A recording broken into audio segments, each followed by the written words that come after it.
I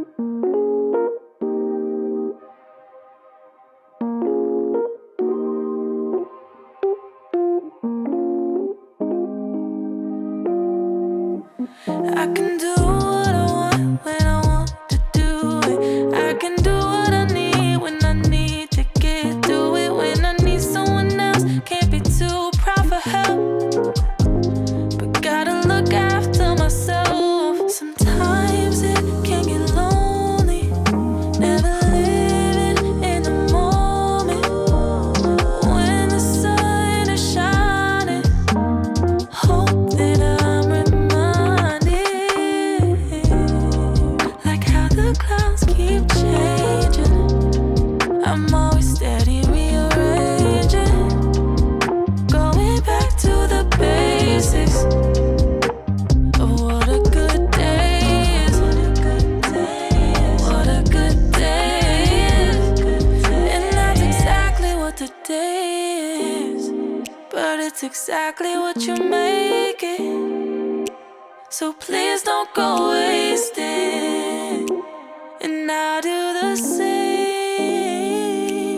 even if it's raining.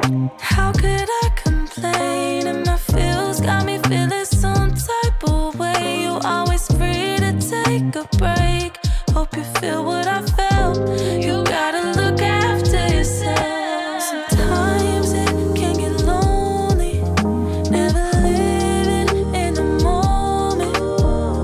When the sun is shining, hope that I'm reminded, like how the clouds keep changing. I'm always steady rearranging, going back to the basics of what a good day is. What a good day is. What a good day is. What a good day is. And that's exactly what All right, it is that time. Y'all know what to do. Good morning. Happy Friday morning. Hopefully y'all are doing well. Drop a 1 in the chat if you can hear me. Drop a 1 in the chat if you can see me. We're going to go ahead and get into it. Shout out to everybody who's in the building.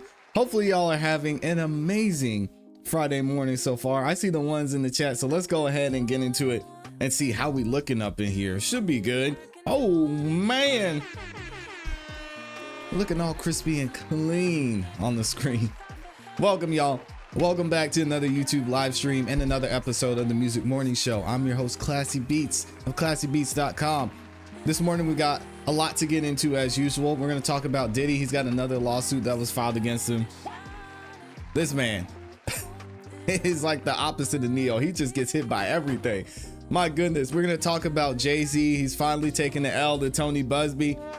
And then we're going to go back and review not only a lawsuit that was filed against Fulton County, which we didn't get to cover yet, and I've been wanting to cover it for a couple of weeks, but we haven't gotten into. We'll cover that. And then of course we got our guy Luigi is in here. We're going to go over his not guilty plea in a minute. So it's going to be a lot of fun. A great show. Hopefully y'all are doing well. Happy Friday, man. Let me say what's up to the people though. I gotta see who all is in here showing love. Shout out to my awesome, amazing Amy is in here first thing, reminding y'all to like the video. Olivia Rose is in here, says good morning. Satin's in the building. We got Nisha, A-Fits, Alabama Gigi, Connie D is up in here. Wanda, shout out to you. Monty and the Murphys, good to see y'all in here as always. Susan, good morning. We got Vic. We've also got Mo Mac Mao. Oh man, I'm gonna mess up the last one. Mo Mac Mua? I don't know. I'm so bad with pronouncing things. I apologize. Shanice is in the building. Good morning. We've got Rodney in here as well. Thank y'all for being here. It's going to be a great show. If you could do me one favor, it's super easy to do and it's free. If you could like the video, I would greatly appreciate it. Not only does it help the show continue to grow, but it lets the YouTube algorithm know that y'all are enjoying the show and it shares the video with more people. So if y'all could do that on your way in, I would appreciate it. And thank you to everyone who's liked the video so far. All right, if y'all are ready, we're gonna go ahead and get right into it. All gas, no brakes this morning. And I'll be saying good morning to a couple of y'all in here as well. Shout out to Anton Bishop. Good to see you in here as well, man. Happy Friday.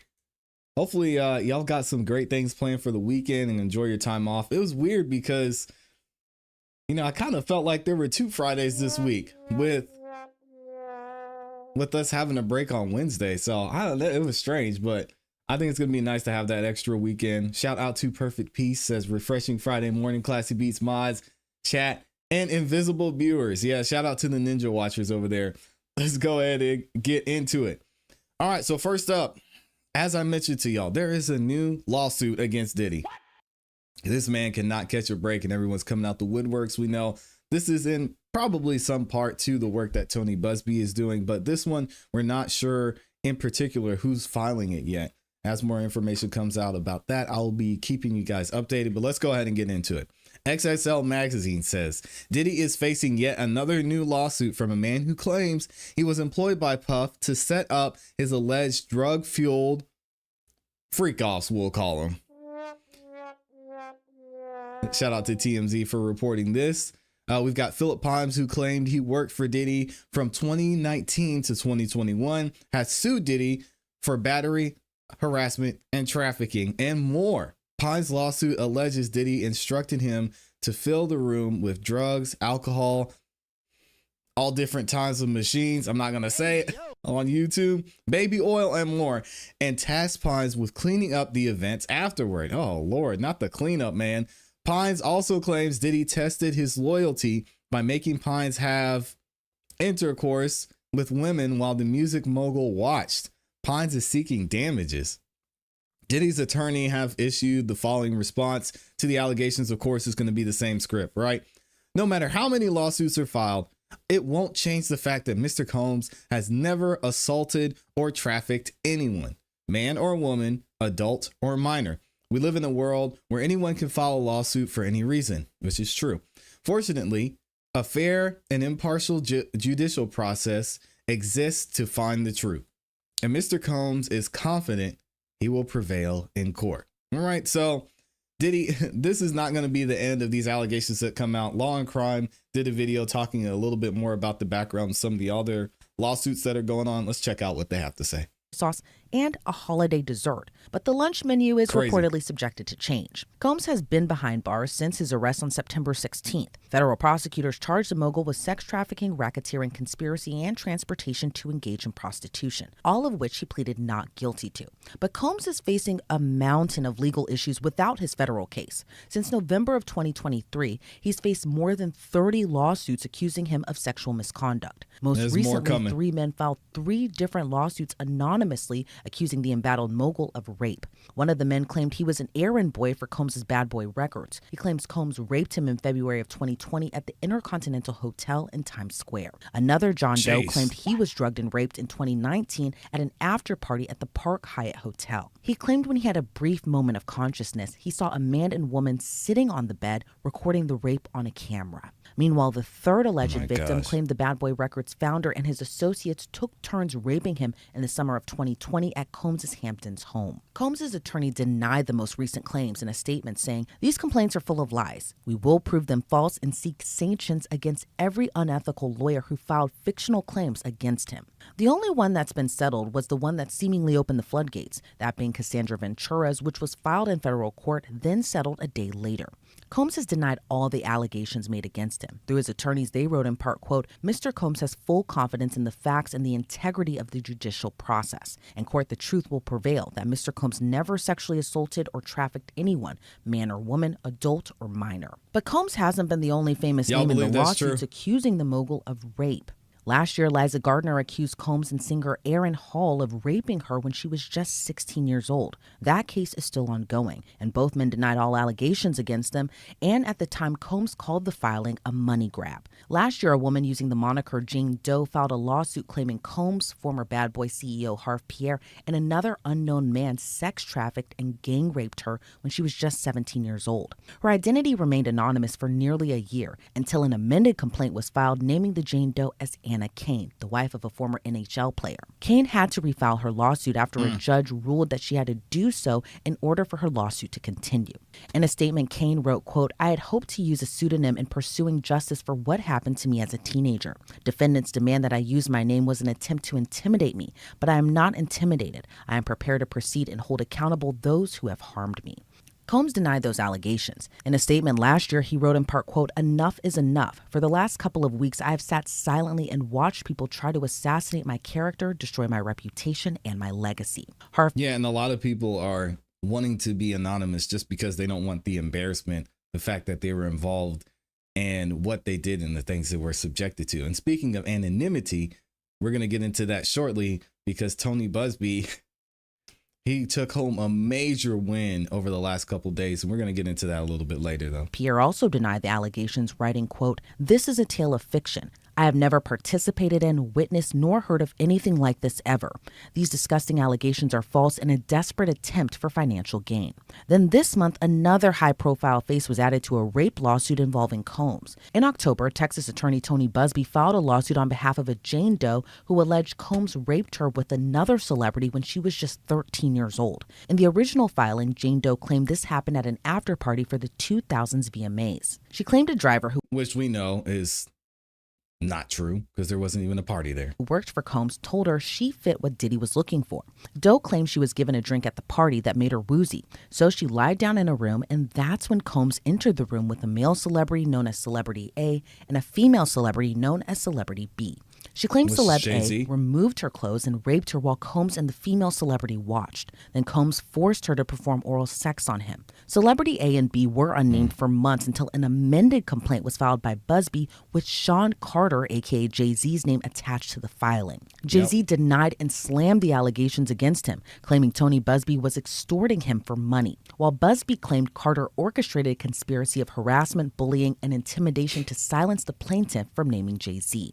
Last week, an attorney for Carter asked the judge to deny a request to allow the plaintiff to remain anonymous or to dismiss the case. But while Sean Carter fights to get his name off that lawsuit, Sean Combs will remain where he's been in MDC Brooklyn, as he might have bigger fish to fry right now, like federal prosecutors, as he could face a lengthy sentence behind bars if he's convicted on the charges. Which, again, these are federal charges, so we know that conviction rate is super high, like 98%. So this is going to be tough to beat. And even if he doesn't get convicted, I wonder what type of deal would come out of this for him to not have to go to jail. I don't know, because the feds were obviously looking for something out of this. I don't think Diddy was the true target, and we've seen evidence to that, especially when it comes to him being some type of informant for them. So, oh man, Diddy's we'll have to wait and first see. Christmas behind bars, which is probably a huge adjustment from how he's previously spent the holiday. Let's bring on now prison consultant Justin Paperny. Justin, great to see you, and thank you so much for joining me today. You know, it's been 3 months since Diddy has been behind bars. In your opinion, how do you think that adjustment's been for him? It's incredibly difficult. When people go to prison, they want to lay low, get off the grid. But when you're so high profile and a celebrity, and we dissect every move that happens, it's very hard. And it's only amplified during the holiday season, which is a time of togetherness, spending time with family, forgiveness. Instead, he's isolated in this community, probably feeling a great deal of regret and pain. His family is enduring regret and pain. So it's always hard to be in prison, but it is heightened during the holiday season. Yeah, Sure. that's sad. And with that being, you know, with Free it yak. being the holiday time, you know, we're seeing things for inmates to do on the holiday, being card games, basketball, soccer. But is this really a bright and shiny picture of how it really is behind bars? They'll do a few things. The prison will do a handful of things during the holiday season to remind you that it's the holiday season, maybe some hot chocolate or a cookie or some donuts and candy. But you're in this sterile, kind of hopeless environment. So despite a few things they do, it doesn't overcome or undo the pain that people feel while being in prison, just the psychological impact of being in prison. And then during the holiday season, separated from your family, it's devastating. And with Diddy, he's not enjoying the basketball, as I understand it, the backhand or the cards. He's enduring time in isolation because of the high profile nature of his case. So if anything, it's tough, harder man. for him. And I presume we may not hear this from his lawyers who maintain his innocence. I presume he's feeling some regret and probably wishing he could have done some things differently. But as we know in life, do-overs don't exist. And it's interesting that he is being held, even after all that's happened. The only thing we know for certain, and that we've seen an exorbitant amount of evidence on, is what happened to Cassie. And I mean, Cassie, she got her money.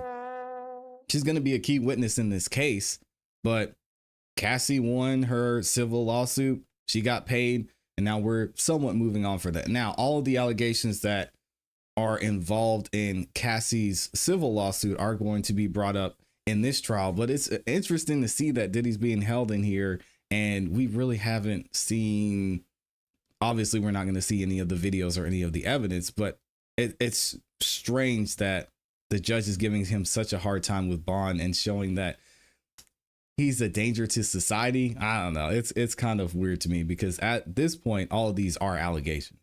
Exactly. And I'm sure going from, mega mansions to, personalized chefs as well, too. I'm sure that can be a huge adjustment. And while the meal for Christmas Day kind of sounds appetizing, you have turkey roast, mashed potatoes, cranberry sauce, and all that food sounds good. But do you think the food is going to be as good as it sounds? Oh, my God. It's not as good as it sounds, because I've been to prison on a Christmas or Thanksgiving. And so it's a little better. I will tell you what will make it measurably harder for him is everything he did was big. So it wasn't just celebrating Christmas. He did it in the public eye, sharing these shared values of contribution, community, giving back. That was this mantra or image that he tried to create. And now standing for count in prison, isolated, separated from family and community, to many, especially the government, it reaffirms it was all a ruse. He was a charlatan. He was a crook. He was a criminal. So besides being isolated, the idea that this public image he had worked for decades to build is crumbling in front of him, it is devastating, which is just why the psychological impact of being in prison is hard, especially during the holidays. And no good meal, I can tell you from experience, is going to remove it's not going to remove any of the pain that he's feeling. It may feel good for a few minutes, but that's it. Yep, very true. And then TMZ gives a little bit more detail in this article as well. So I'm not going to reread everything that we heard already, but it says Pine said he would often leave a big tip upon checkout to appease, and Pines is the one who's filing the lawsuit. So let me rewind this a little bit. So the parties that Pines would set up, it says they were referred to as Wild King Nights. All right, here we go with the parties again. Nothing wrong with parties. It's not illegal. And claims they sometimes lasted for days with multiple women involved. Again, not illegal. In his suit, Pine says Diddy also made him clean up the mess too, removing any evidence of drugs, condoms, or toys. Oh, Lord. Plus cleaning up stains from bodily fluids, blood, and urine. Oh, my. Jeez. Pine says he would often leave a big tip upon checkout to appease the house cleaning staffs at hotels in an effort to make sure none of the damage was reported. In the suit, Pine says Diddy would test his loyalty by forcing him to do things as well while Diddy watched. And he says Diddy treated him like an animal playing fetch in order to prove his loyalty. I'm not going to get into that one. Pine said Diddy made him work in a close proximity to him when Diddy was infected with COVID in November 2020. And he says Diddy even had him go to Turks and Caicos for Diddy's birthday party, which included celebrity guests. He claims one of Diddy's famous partygoers became infected with COVID after the bash, and the celebrity asked Pines if anyone at the party had COVID. But he says he was instructed to remain silent. Pines is now going after Diddy for damages. Okay, so there it is. What do y'all think about this, man? Another shot at Diddy. This is not going to be the end. As you heard, even the attorney said that was being interviewed by Law and Crime. He'd like to do things big. There was a lot of people involved. A lot of people are already coming out and saying, yeah, I saw this and I had to do this and I participated in this. I wonder what he would be able to get, if anything, out of this lawsuit. I have to see what they're saying on the civil side and if this is taken into his federal case as well. Let me know what y'all think. And shout out to everybody who stopped by too. We got all 1,500 of y'all in the building. If you could, make sure you take a second and like the video. Likes are free. And thank you to everyone who's liked the video so far. Right Streets in here says, I can't feel bad for the diddler. Nah, it's not about feeling bad. All that money and power and you do this is wild-ish. Shaking my head. I think we all are shaking our head. Why, man? This could have been so clean. But, you know, somebody once said no one man should have all that power. And when you get that powerful in that position, you tend to see that people will feel invincible, unstoppable. And then to think on the other instance that he had some of these government agencies on his side working with him, trying to get certain types of information. It's tough being at that level. I can imagine that it's, especially if you have certain things that you're dealing with. Shari is in here. Good morning, Shari. We got Antoinette Smith is in the building. Fran Taylor, good morning to y'all. Thank you for stopping by. Minnie Perkins is in here and says, when these celebrities get all that money, they think they can't be touched. There you go. But when you, I'm the closest, none knows how much a beast they are. I think, okay. I'm not sure what you meant there, Minnie Perkins. You'll have to retype that one. Mo says, how did we get swept up? Maybe the ClassE situation, then the Rico sensationalized it and the no bond. That's a good question. I mean, we would have to see more from the feds and see what they have other than the baby oil and the toys. You know what I'm saying? Right Street said he left the big tips and probably took big tips. Hey, yo. Oh my gosh. Anton Bishop says any man that allowed another man to take his manhood and don't handle business is suspect.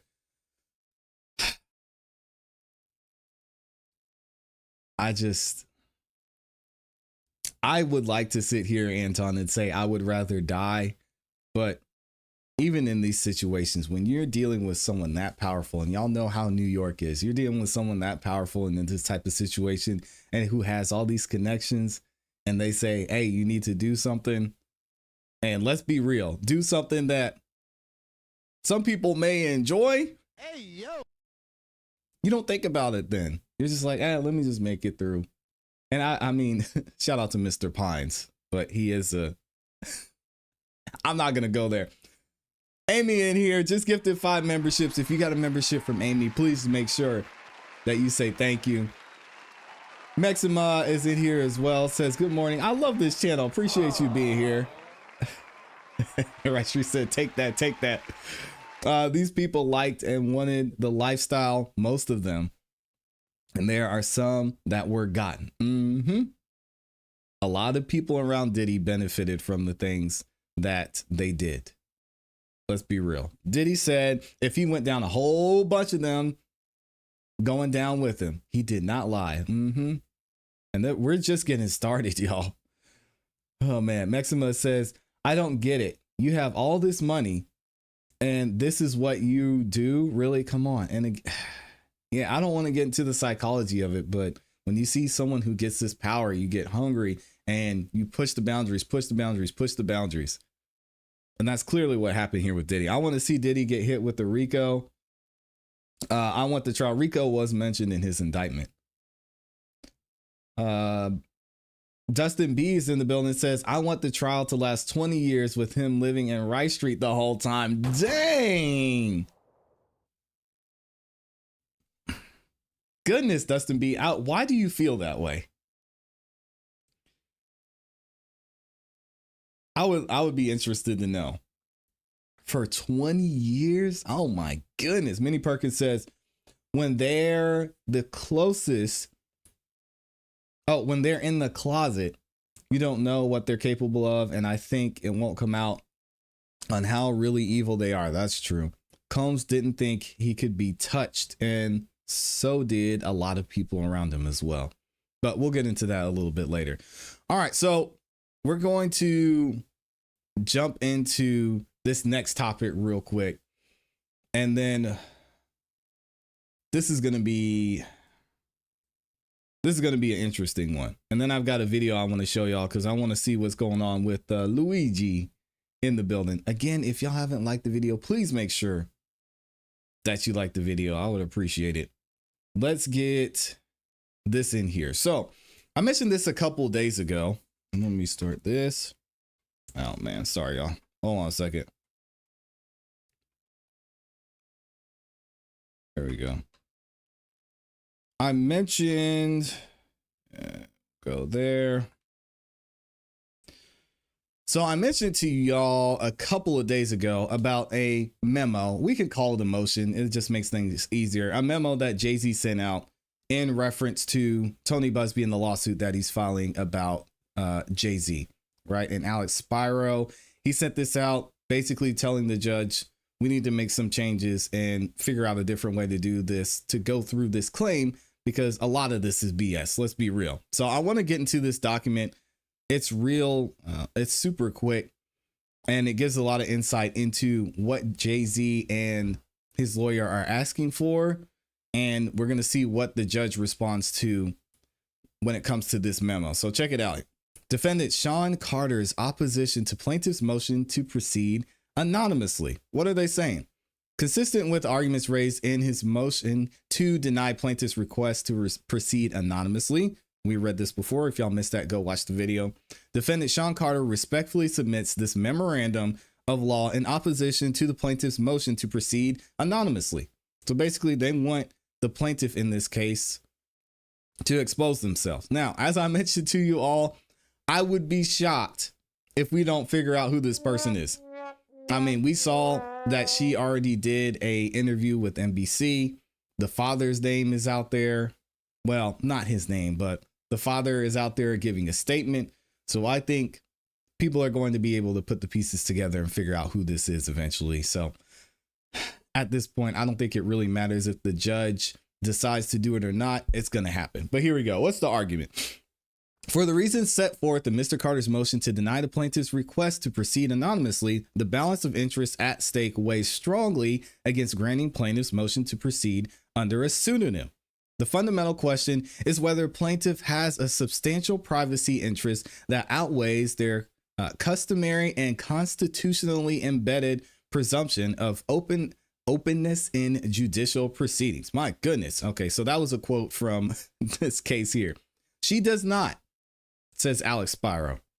Plaintiff, who is an adult, has now decided to file an amended complaint, though her counsel has since admitted he did not vet it, in which she accuses Mr. Carter of engaging in heinous conduct more than 20 years ago. And they have it listed as Exhibit 2, the NBC article or the video that we reviewed here.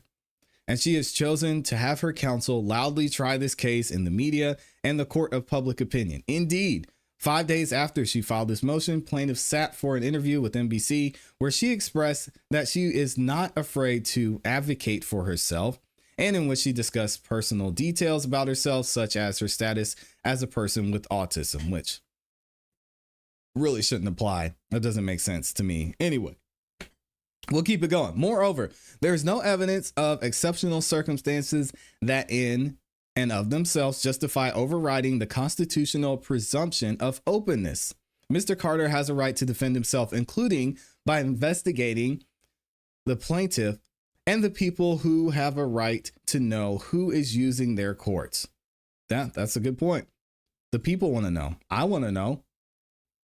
Because if Tony Buzbee is going to be able to try this in the court of public opinion and in the media, like he's continued to do without his career, and he's proud of, he even puts on his website that this is a strategy we use. Why wouldn't the defense be able to use those same tactics as well? Why wouldn't the people have the right to know who this person is that's involved in this claim? Because at the end of the day, I mean, y'all's tax dollars, it wouldn't be mine in this instance, but y'all's tax dollars are going to go into this trial.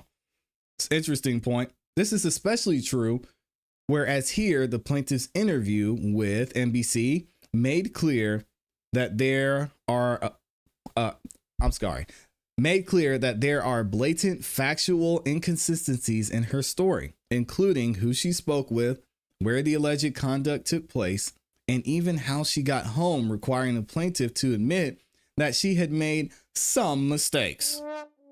Also, they said Mr. Carter filed his motion to deny the plaintiff's request to proceed anonymously 1 day after the plaintiff filed her motion. Mr. Carter fully incorporates all arguments set forth in this motion into this opposition. Okay. For example, the plaintiff claimed her father picked her up after the indictment and drove her home. But when asked by NBC, plaintiff's father said, "Yo, what?" He denied recalling ever picking his daughter up and driving her over 5 hours home to Rochester.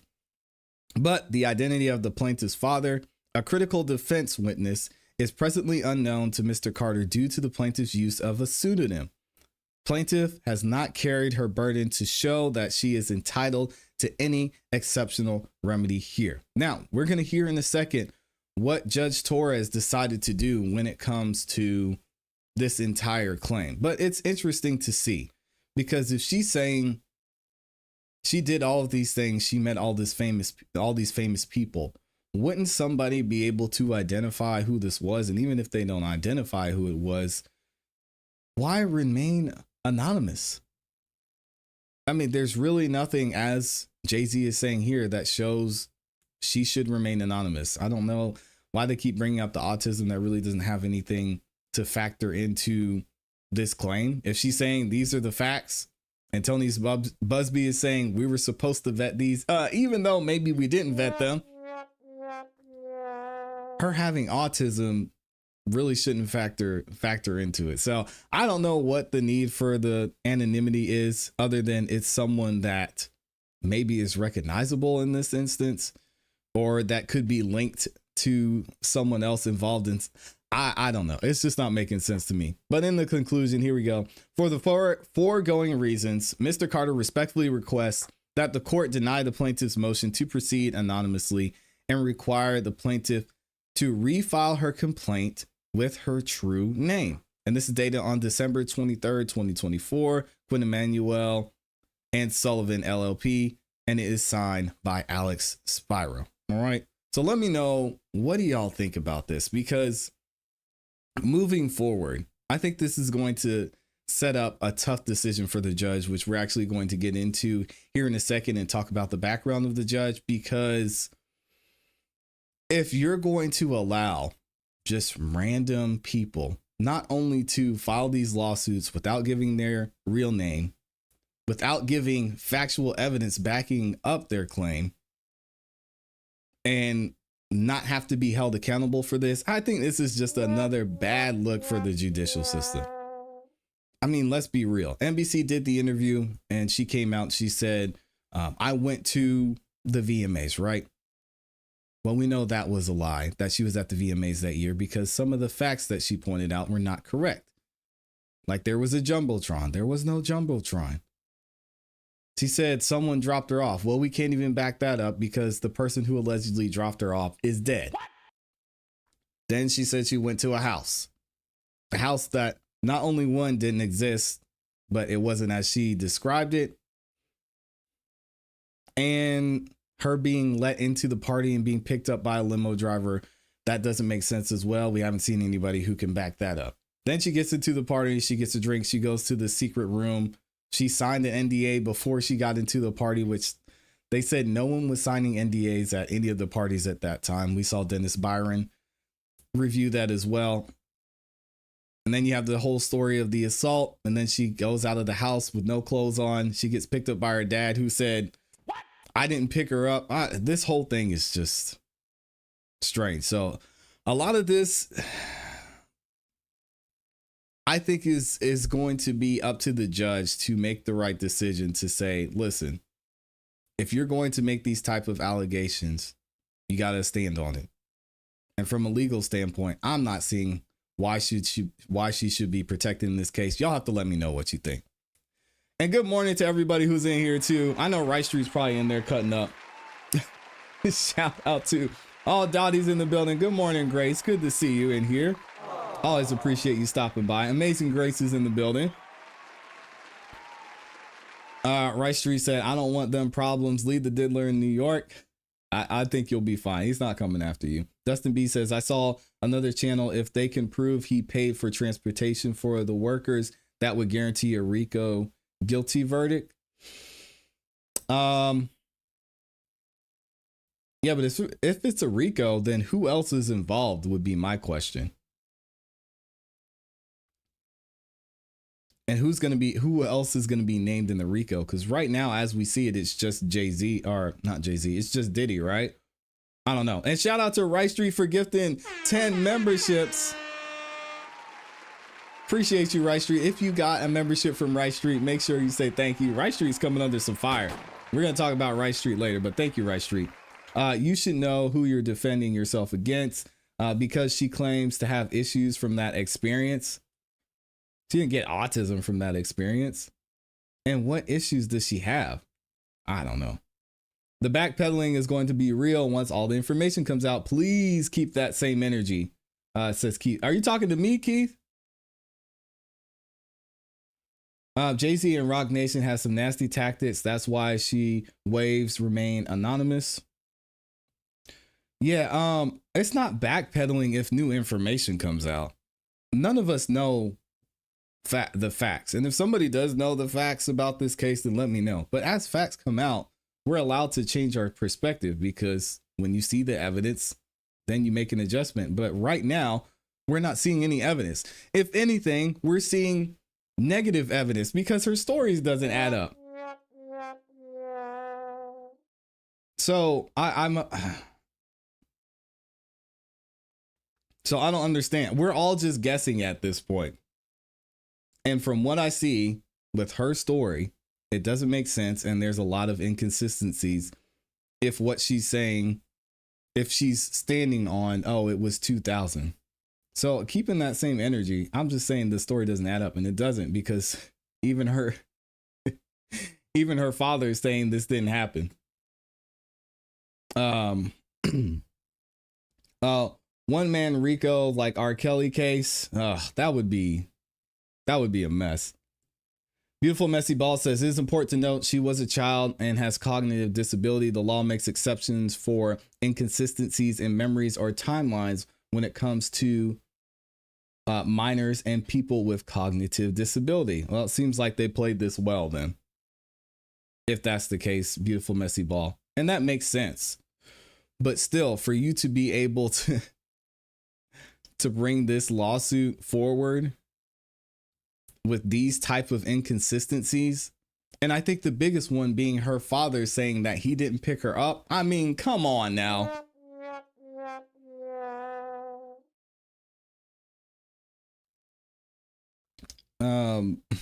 Beautiful Messy Ball says, I'm waiting for the evidence. Yeah, me too. Remember, the grand jury is still underway. For all we know, Buzbee and his clients could be working with the prosecution and could have evidence that we don't know about. Yeah, for sure. And all we can base our opinions off of is what we see in this claim and what we heard in the interview. And out of her own mouth, it's just not making sense. Yes, she's so disoriented. She started imagining people that weren't even there. K-Way says Jay-Z and Rock Nation tried to silence anyone who speaks out against him. And Meg Thee Stallion, look at how they're trying to sue a blogger because the blogger said Meg was lying. The biggest issue for me is her dad, and they live 5 hours away. Yeah, exactly. And Antoinette Smith says, does the dad have autism too? Everybody's just got autism, I guess. Challenge. Somebody post a stamp of her father saying the words 5 hours in Rochester. Also an unedited version of the interview. The whole thing uninterrupted. No chopped and screwed clips. Pray Z is in trouble or the judge would have thrown it out. Yeah, we're going to get into what the judge says here in a second.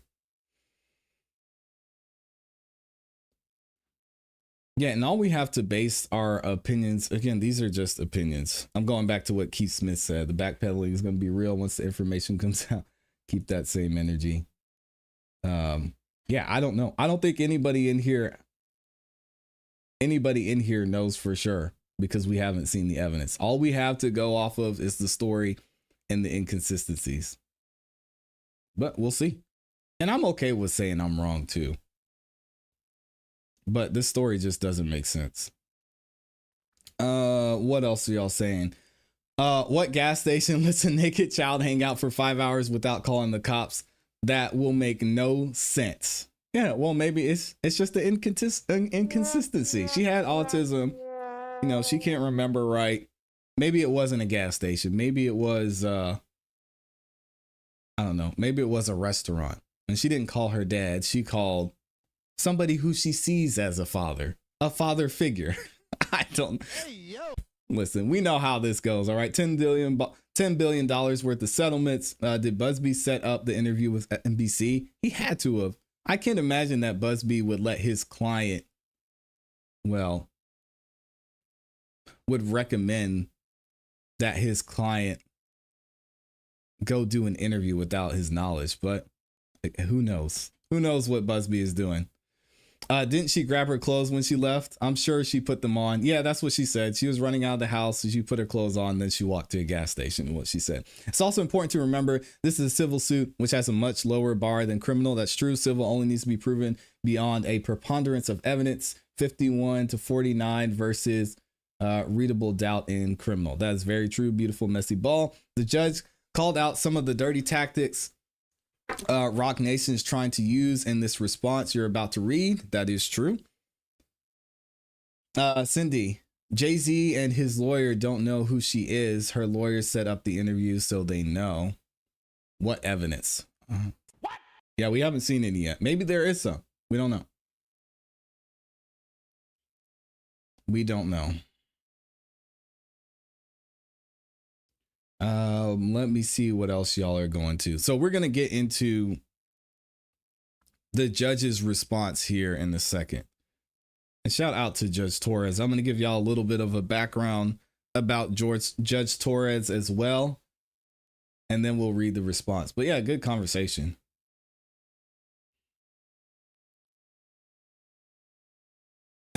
Right Street says NDA stands for New Diddler Accusations. Hey, oh my gosh.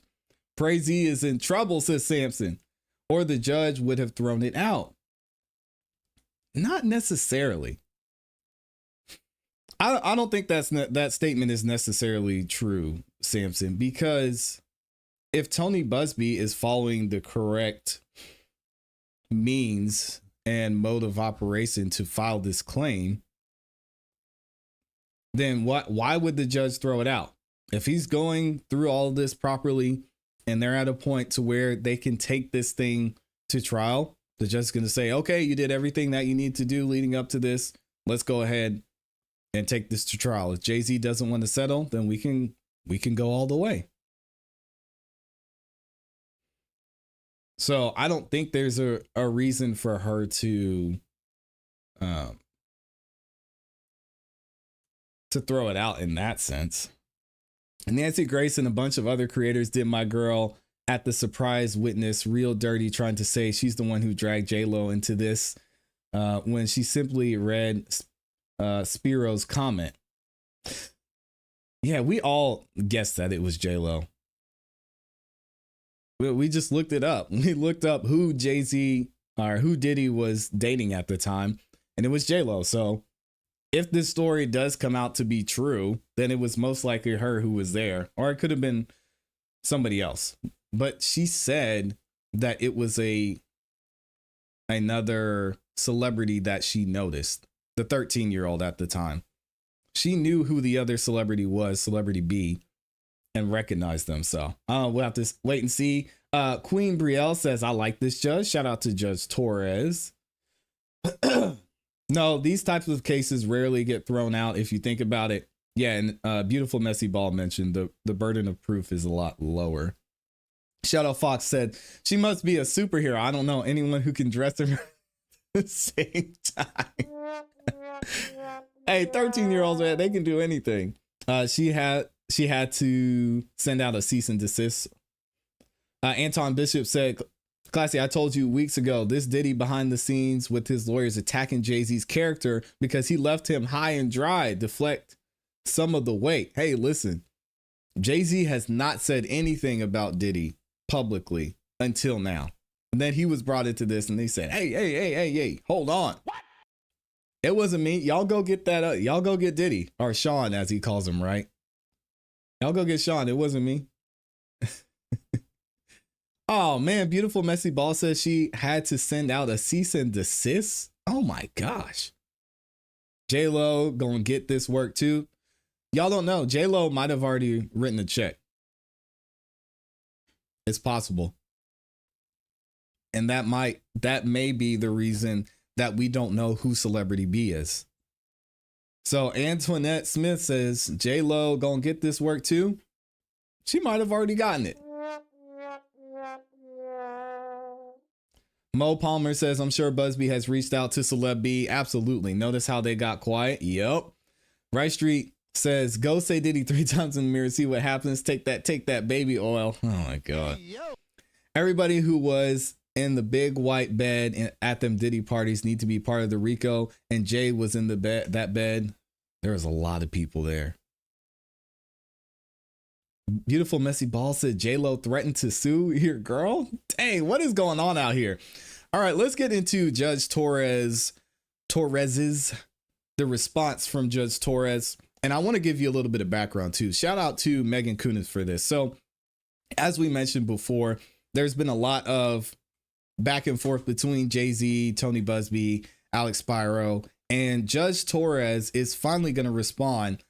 And this is really her first response since Tony Buzbee submitted the amended claim from this, at the time, 13-year-old alleged victim, right? Well, let's give you a little bit of background about Miss Judge Torres, Judge Torres, the Honorable Judge Torres. And thank you to Megan Kunis for writing this amazing article about it too.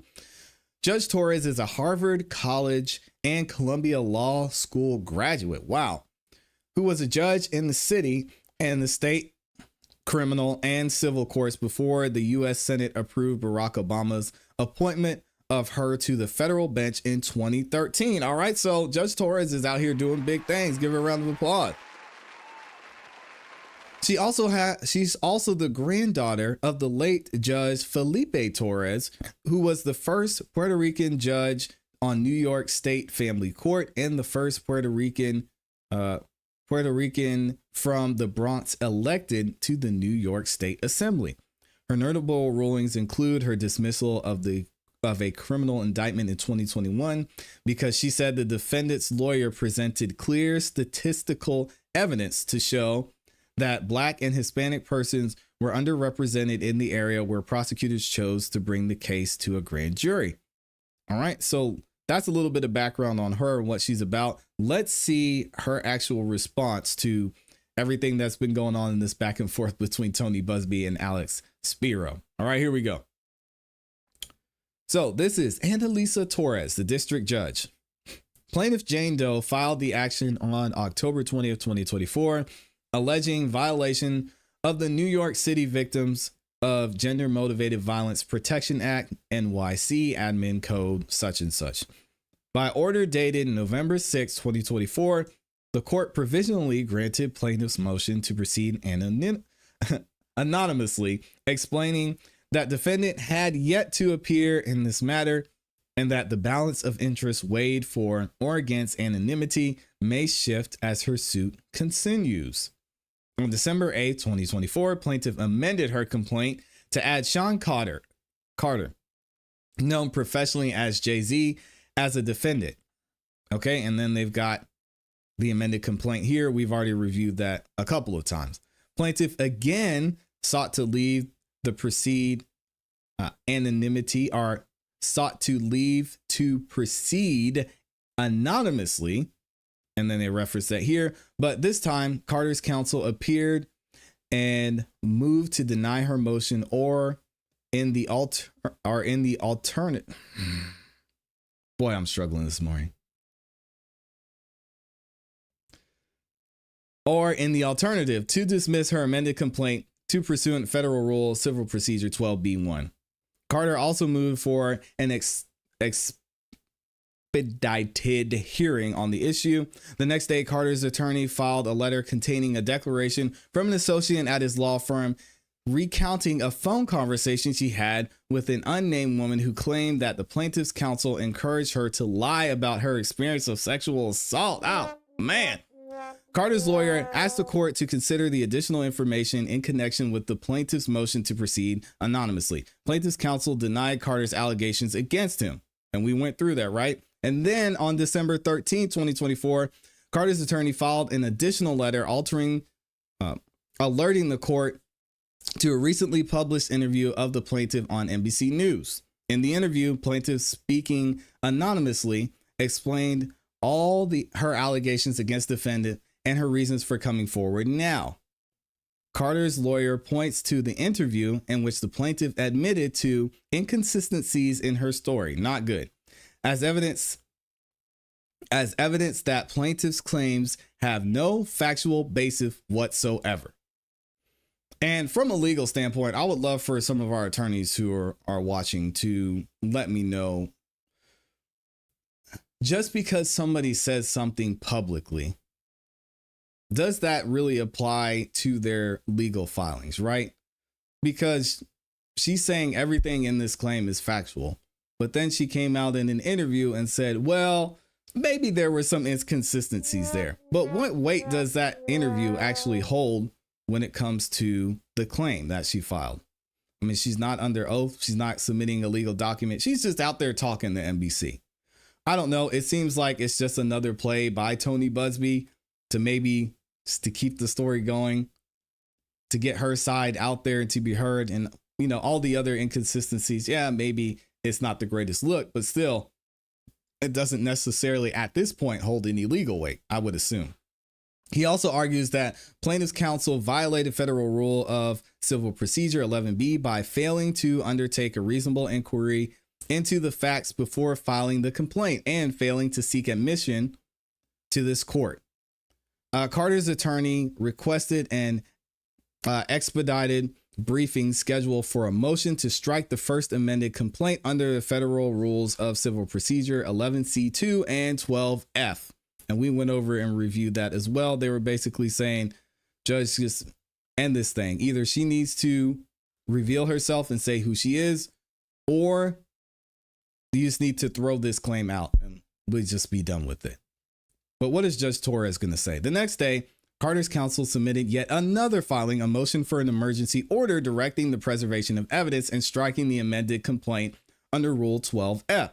In that order, they basically said, as we move forward, we want to make sure Tony Buzbee doesn't get rid of any evidence because we don't know how this is going to go. And we haven't really been able to see anything, right? In deciding whether the plaintiff may proceed anonymously, courts balance the plaintiff's interest in anonymity against both the public interest in disclosure and prejudice to the defendant. The sealed plaintiff versus the sealed defendant. The Second Circuit has laid out a non-exhaustive list of factors to be considered. 1, whether litigation involves matters that are highly sensitive and of a personal nature, whether identification poses a risk of retaliatory physical or mental harm to the party seeking to proceed anonymously, or even more critically, to innocent non-parties, whether identification presents other harms and the likely severity of those harms, including whether the jury litigated against would be incurred as a result of the disclosure of the plaintiff's identity, whether the plaintiff is particularly vulnerable to the possible harms of disclosure, particularly in the light of her age. Well, I mean, her age wouldn't factor in at this point, but I get what they're saying. Whether the suit is challenging the actions of the government or that of a private party, whether the defendant is prejudiced by allowing the plaintiff to press her claims anonymously, whether the nature of that prejudice, if any, differs at any particular stage of litigation, and whether any prejudice can be mitigated by the district court. That's an interesting one. Whether the plaintiff's identity has thus far been kept confidential. I mean, it has so far. Whether the public's interest in the litigation is furthered by requiring the plaintiff to disclose her identity.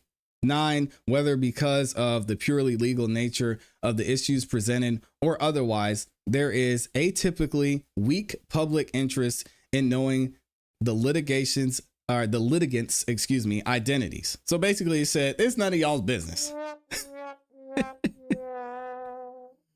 Dang, Judge Torres. I mean, that's the law, though. It is what it is. Whether there are any alternative mechanisms for protecting the confidentiality of the plaintiff. All right, a court is not required to list each of the factors or use any particular formulation as long as it is clear that the court balanced the interest at stake in reaching its conclusion. Here, the weight of the factors tips in favor of allowing the plaintiff to remain anonymous, at least for this stage of the litigation. So she's leaving the door open there that maybe as we go down the road, we might be able to find out who this is. Well, legally, right? What? I'm sure her name's going to come out eventually. Factors 1, 2, and 4 weigh strongly in favor of anonymity, says Judge Torres. In her amended complaint, the plaintiff alleges that the defendant drugged and assaulted her when she was only 13. The amended complaint, paragraphs 49 through 60. The courts in this district have recognized that allegations concerning assault are highly sensitive and of an extremely personal nature. And that was found in Doe v. Skyline Autos and a couple other cases she cites here. Plaintiff is particularly vulnerable to the possibilities of harm of disclosure. All right. And according to her amended complaint, she continued to express depression, post-traumatic stress disorder, and a seizure disorder associated with the stress of her assault. I got a question about that, but we'll get into it in a second. Denying disclosure in part because of the risk of it is posed to the plaintiff's already fragile mental health. So is there no legal precedent that they have to back this up factually? I mean, can someone just say, oh yeah, I have PTSD, or oh yeah, I have stress from this, oh yeah, I have seizures from this, without other documents to back this up, some type of evaluation? I mean, I'm just going to assume that maybe that was a part of discovery. I don't know. It just seems strange that they can just say, oh yes, I've depressed and have stress and seizures from this without actually showing some type of mental evaluation. I don't know. That could just be me. We'll keep it moving. Moreover, plaintiff counsel asserts that many of his other clients who have filed similar lawsuits against Sean Combs claim to have been threatened by Mr. Combs for their decision to speak out. And finally, although the plaintiff sat for an interview with NBC News concerning her case, NBC allowed her to conduct this interview anonymously, which is true. Granted, several factors weigh against allowing the plaintiff to proceed anonymously. Plaintiff is challenging the actions of private parties, not the government, and given the media attention surrounding this case, the public has a substantial interest in this litigation, separate and apart from its general interest in an accused being able to publicly confront an accuser. Alternative mechanisms may exist to protect confidentiality, namely the redaction and sealing of documents. Most importantly, the plaintiff's continued anonymity may cause prejudice to defendants, making it more difficult for them to collect the facts necessary to mount a defense as appropriate, challenge plaintiff's credibility. That's very true. Identifying the most significant form of prejudice to the defendants as the discovery disadvantage that the plaintiff's anonymity would present, the court does not take such prejudice lightly. But Judge Torres says, I don't care. Oh, man. Nevertheless, at this exceedingly early stage in the case, the factors counseling against disclosure outweigh those that counsel in favor. Okay, so that's an L, it seems like. Judge Torres has made up her mind, said, y'all don't need to know who she is right now. Wow. Accordingly, plaintiff's motion to proceed anonymously is granted. All right, there's the win for Tony Buzbee. He got it. She is not going to get exposed at this point. At this point, though, Judge Torres, as we saw, she left the door open. So we'll see what happens with that moving forward. The plaintiff is advised that because the balance of the factors will certainly shift as this case proceeds, especially if when the parties engage in discovery, in earnest, the court intends to revisit this decision at a future date. Okay, so I just mentioned that again. I'm not a lawyer. I'm just looking at this from the knowledge I've gained from covering different cases. And it seems like that some of the information the defense would need, they would have to be able to know her name to acquire that information. And basically just Torres is saying what I guess is that when it comes time for discovery, they might have to reveal who this is. So we'll have to wait and see. The remaining motions. Since Carter's attorney first appeared in this case 17 days ago, he has submitted a litany of letters, and motions attempting to impugn the character of the plaintiff's lawyer, many of them expounding on the purported urgency of this case. Oh man, this is not starting out good. Describing the plaintiff's counsel as self-promoting and accusing him of extortion. Requesting to be heard on an expedited basis and accusing plaintiff's counsel of exploiting the legal process to generate media attention, which we all know is true. And Tony Buzbee wears that on his sleeve proudly. It's on his website. Asserting that the plaintiff's counsel seeks only to benefit himself. Requests the shortening of a deadline from 21 days to 1 day, and describing the plaintiff's counsel as willing to blatantly violate the core ethical obligation of all attorneys and requesting a hearing on a motion the following day. Carter's lawyer's relentless filing of combative motions containing inflammatory language and ad hominem attacks is inappropriate, a waste of judicial resources, and a tactic unlikely to benefit his client. Dang. The judge said, y'all need to chill with this BS. I was trying to enjoy my Christmas, and then I see all these motions and memorandums come out. Just chill, write the check or sit back and relax, because we're not changing the whole process just so y'all can get out of this. The court will not fast track the judicial process merely because counsel demands it. Oh, Lord. Moreover, although Carter's attorney assails plaintiff's lawyer as having a chronic inability to follow the rules, Carter's counsel has failed to abide by this court's clear rules. Under the court's individual practices in civil cases, and with limited exceptions, a pre-motion letter is required prior to the filing of any motion, which they didn't do. Although Carter's attorney stated that he intended to file immediately a motion to strike the first amended complaint, dang, they haven't done that yet. He did not give the plaintiff the requisite 5 business days to respond. See individual practices, paragraph 3A2. Wait for the court to set a motion schedule or state whether any exception of the court's individual practices applied. This is unacceptable. Counsel is hereby advised that any further motions filed in violation of the court's individual practices may be denied on that ground alone. So Judge Torres just pulled the Uno reverse card and said, hey, y'all are coming after Tony. He's playing the game. Don't hate the player, hate the game. And speaking of the game, y'all aren't playing the right way.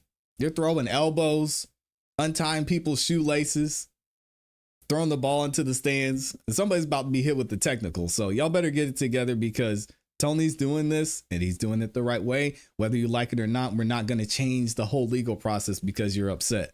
Lastly, although Carter's attorney is entitled to file a Rule 11 motion without first seeking leave of court, the court encourages this approach. If he still intends to serve plaintiff with a motion for sanctions, the court denies his request to shorten the safe harbor provision contained within the Rule 11 from day 21 to day 1, or from 21 days to 1 day. So Judge Torres says, y'all better strap in. We're about to see this thing through. Carter's motion to strike the amended complaint under Rule 12F is denied. By January 10th, 2025, plaintiff shall file her response to Carter's motion for an order directing the preservation of evidence. By January 17th, 2025, Carter shall file his reply, if any. The clerk of court is respectfully directed to terminate the motions and these are the motions that they filed, so ordered, dated December 26, 2024, Annalisa Torres. What do y'all think? Tony Buzbee taking home the win. Congratulations to him and his client. I'm sure she's happy she doesn't have to be named at this point. And it'll be interesting to see what strategic moves Alex Spiro and Jay-Z are going to make moving forward. Y'all let me know what y'all think about this in the comments and in the chat. And I know y'all are going crazy in the chat right now. My goodness. Shout out to everybody who's still in here. And thank y'all for liking the video. 1,200 of you in here and 1,100 of you like the video. Oh my gosh. Did Buzbee set up the interview with NBC? Don't know. I don't know. That's a good question. Antoinette Smith says, do you need glasses, ClassE? I have glasses. I just don't wear them. Yes, that's the main reason why I'm struggling. And I can't read very well. Yes. I know. I'm not going to do it. I don't want to wear my glasses. Let's see. They will do a mental evaluation, says Elaine. Okay, good to know. Bet she got a doctor in her back pocket. Well, if she doesn't, Tony Buzbee does. Nurse Janice in the UK says, I think they've already submitted the evidence if her conditions, but it's sealed. Beautiful Messy Ball says, I'm not sure it has gotten to the discovery phase yet, but Buzbee may have presented medical records to the judge. Those could have been submitted under seal. Yeah, and that was exactly my question. And thank y'all for answering that. I know Beautiful Messy Ball, although I'm not sure exactly how, is heavily knowledgeable or is very knowledgeable about the legal side of things. So I appreciate that. Joe Biden is looking more and more like Fire Marshal Bill. Let me show you something, man. Get Joe Biden out of here. How much time we have left? What, 3 weeks? Oh God, I can't wait. Jay-Z and Rock Nation saying her story is inconsistent, but they put Meg in front of Gayle King and she lied and got on the stand and lied, but now they mad. Uh-oh. Don't get me started on Meg. Oh, shout out to Amy. She said, you look handsome with your glasses on. Thank you. So sweet. You're super biased though, but I appreciate it. Maxima says, that's how Alex is. Look at the Baldwin case at the end. He will get it done. You think so, Maxima? That's what I need to ask y'all too. Thank you, Amy. I appreciate that. This is what I wanted to ask y'all too.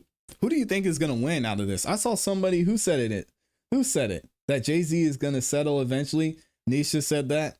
What do y'all think? Who's gonna win out of this? And maybe I should put a poll in the chat. Let's see what y'all are thinking right now. Who will win this battle? Is it going to be Jay-Z?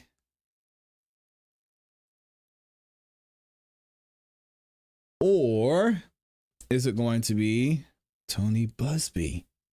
Let me know. And Beautiful Messy Ball says, yeah, I know you're not a lawyer, but I could tell you know a lot about the legal system. Beautiful Messy Ball says, I'm not a lawyer. I just play one on socials.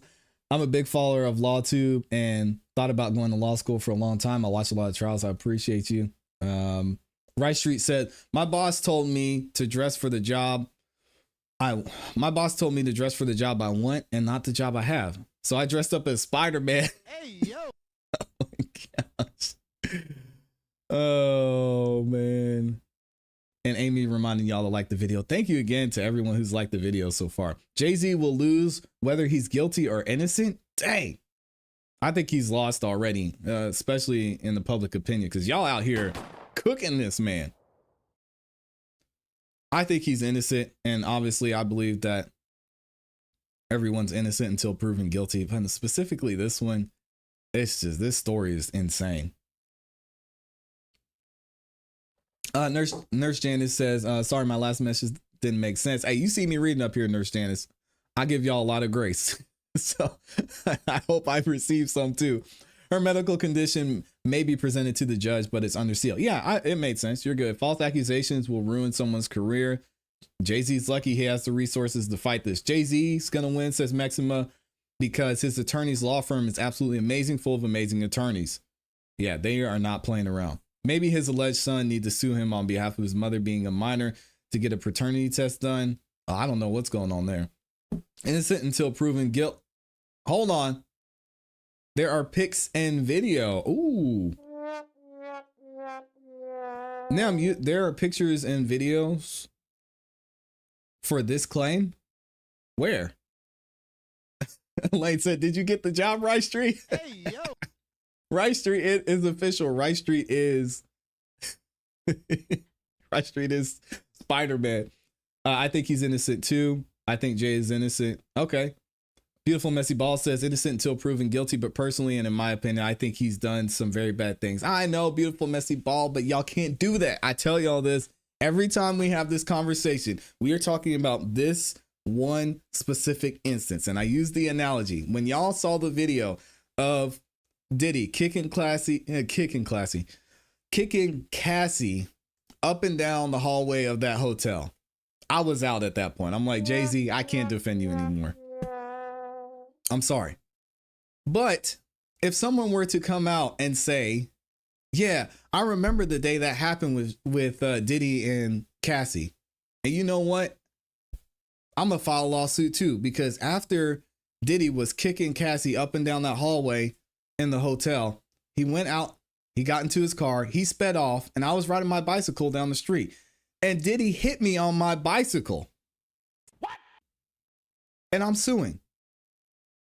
By y'all's logic, you think Diddy is guilty of that just because he was beating up on Cassie before. And I vehemently disagree with that line of thinking. And I know, Beautiful Messy Ball, I know you know. Just because one thing is true, especially when it comes to these lawsuits, these civil lawsuits, doesn't mean the other thing is true. So yeah, Diddy, he shouldn't have done that, but that doesn't mean that the other things are true. That's just how I feel about it. Samson says there's pictures and videos. Oh, I mean, Nem said, I mean, Diddy recorded everyone. They have thousands of videos. You want to tell me his close friend is in none of them?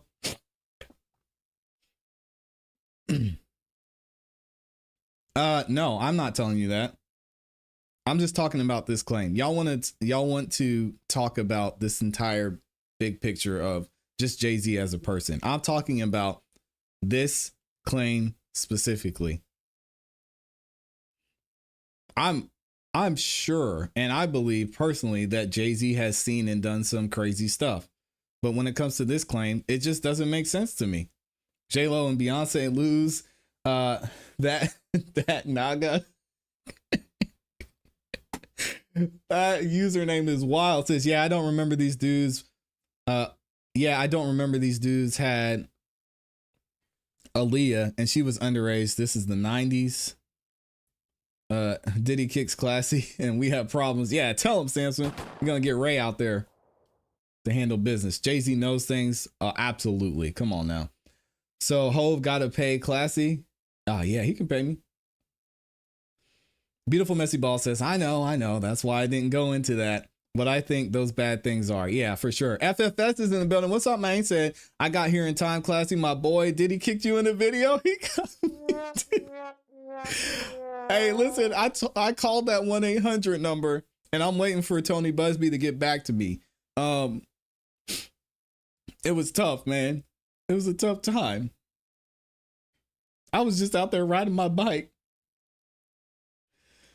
Amy says, sure is weird Jay-Z put his private island for sale since all this. Yeah, they probably need to burn that thing down. Syndicated News is in here. It says no one believed us when we told the authorities that Hugh Hefner and Bill Cosby were assaulting people. Notice I wrote people and not women. Oh, Lord. Hey, yo. Well, Jay-Z says I'm getting a lot of Jay-Z jokes, but I can't change my real initials. Oh man, I'm the OG Jay-Z. Shout out to Jay-Z. Beautiful Messy Ball says, oh no, I think Diddy is guilty of other, though, for many reasons, and they are, from what I know from experience, of people I know and love personally. Yeah, I wouldn't doubt it. I would not doubt it at all. DJ King C says, I don't see how Jay-Z loses this battle nor settles. If her own dad doesn't remember this, but she's saying her dad picked her up, then what are we doing? Well, I'm going to play the devil's advocate here a little bit, DJ King C, because here's the interesting thing. And I want to go back and find this interview, and Beautiful Messy Ball or somebody can probably probably remember more clearly. But when the father says he doesn't, he said he would have remembered that, right? I think his response was intentionally vague, because if what we're hearing is true and that she misremembered, the 13-year-old in this case, she misremembered and everything she's saying took place in 2003. Her father could say, yes, if we're talking about 2000, I don't remember anything like that happening in 2000. In 2000, I definitely didn't drive 5 hours. In 2000, I definitely didn't get a phone call from her. In 2000, I definitely didn't pick her up from a gas station. But if we're talking about 2003, that might be another story. So I think we have to listen to the wording of what her father said, because that's going to be a big part of what happens here, because he's supposed to be not only an eyewitness, but somebody who was actually involved in what went down. So if that's what he said, and if we get in another amended complaint and they say, oh, this was actually 2003. And then the father says, well, okay, 2003, I might have picked her up, and we got a problem. So there's still much that we don't know. This legal system is so crazy, and the fact that they can amend this and throw people's names in there and change and update dates and say, oh, because she has seizures and she has PTSD because of the situation that happened, there's going to be some inconsistencies. I don't put any weight into this being open and shut. So, I don't know. I don't know, man. Elaine says, plus that was 20 years ago. Maybe he has a little dementia. 770 Mike says hundreds of people were, and they didn't like Jay-Z, Nas, Cameron, Dame, 50 Cent. None of them ever said this about Jay-Z. Jay-Z isn't a predator, says Mike. In my opinion, following his career from the beginning, there was no signs, and no one ever said this before. That's a good point. But again, I wasn't around those people, so I don't know what people are saying they're talking about. Diddy was just like this flamboyant, out there, crazy person. It's kind of like similar to how Kanye is, right? So Jay-Z seemed a lot more low key. So I don't know. I have no idea what was being said about him, to be honest. So it's hard for me to judge that way. Nem says, I agree. We really don't know about this case. It's very shady and unclear. I just think this is the beginning. Like with Diddy, more and more will follow, or more and more will come on Jay-Z too. I wouldn't be surprised at all. Mike says, men can get accused of things like this from women for spiteful or profitable reasons, and it's wrong. It's unfortunate. It happens all the time. Beautiful Messy Ball says, I'm looking for the quote for you. Sleepy says, has it been proven they live 5 hours away? They can have registered an address, but actually live somewhere else. That's true.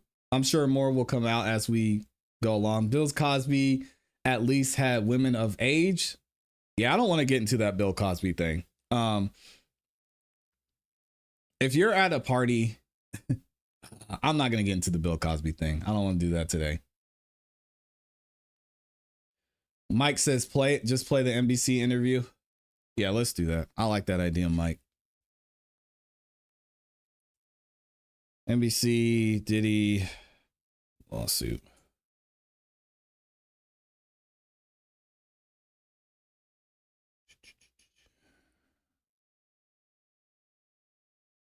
There we go.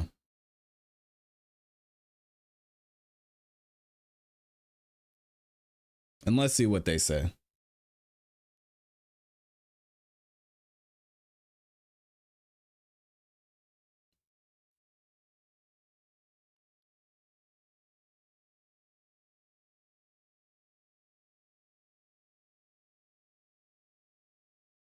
Tonight, Jay-Z fighting back against a rape accusation.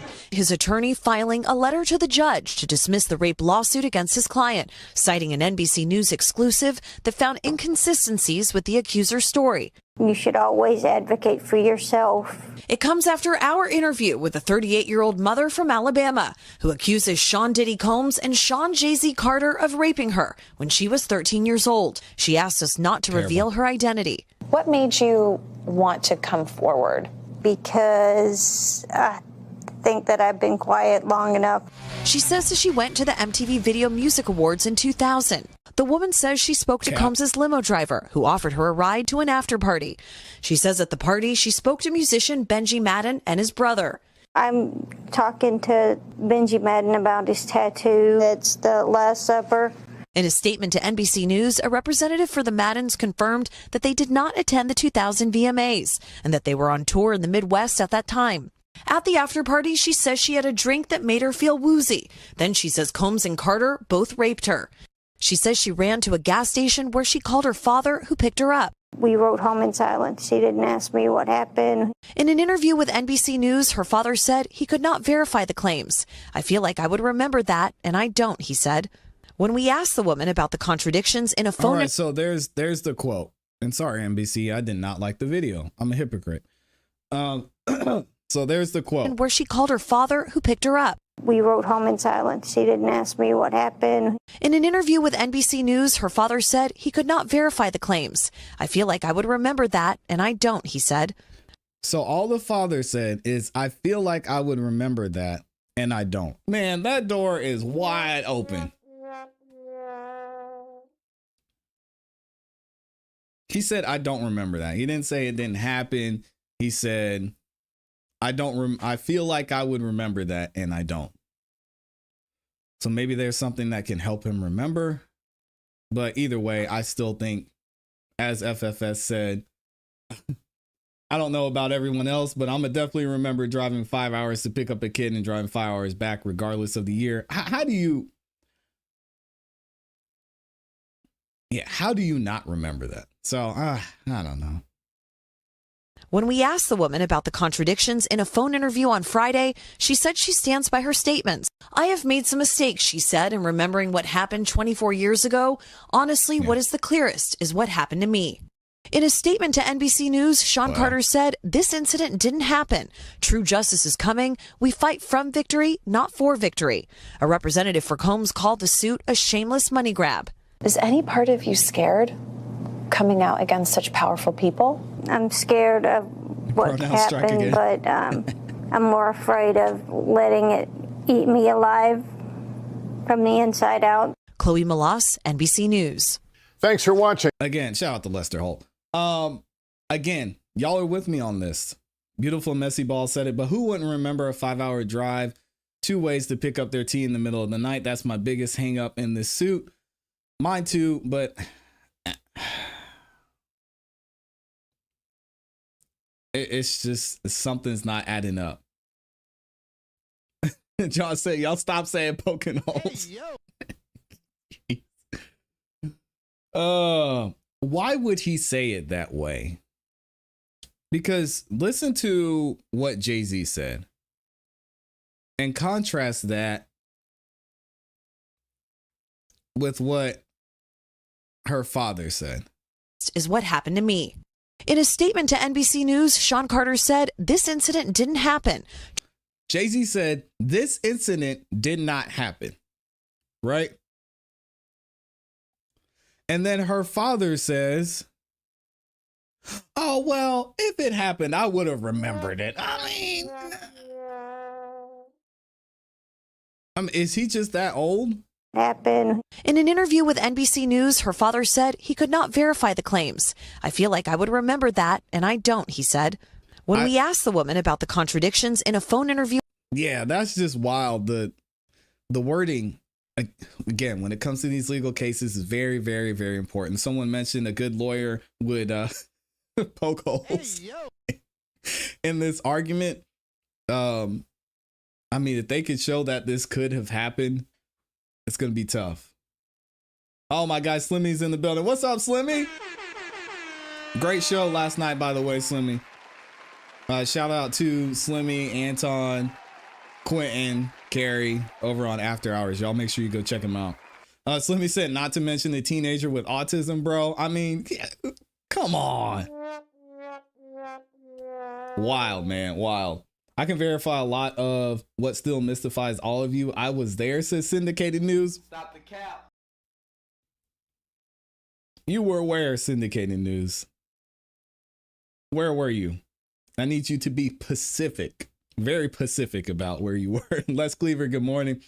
Beautiful Messy Ball says, but again, I'm willing to wait for evidence. Yeah, and if my opinion about this is wrong, I'll say that I'm wrong. I don't have a problem with that. But looking at this right now, it's not doing it for me. Mike says, how could you let your autistic 13-year-old daughter go 4 to 5 hours away? There are irresponsible fathers, but come on, man, this is just taking it to another level. But hey, you never know, man. Crazier stories have been had. SD recording studio at 5th Avenue and 47th Street. I can tell you who was there, but the party didn't happen, Syndicated News. So what are you talking about? Because if you're talking about this party in 2000, this party did not happen in 2000. So you got to be very, very clear about what you're referring to. Thank you, Amy, for reminding everybody to like the video. Shadow Fox says the time changed. The year changed. The assaulters changed. The logic makes no sense to me. The house doesn't exist. The Jumbotron wasn't there. The timeline makes no sense. Right. And so what we have ultimately is that you're talking about Bill Cosby? We ain't worried about Bill Cosby. I got you, Syndicated News. Yeah, whatever.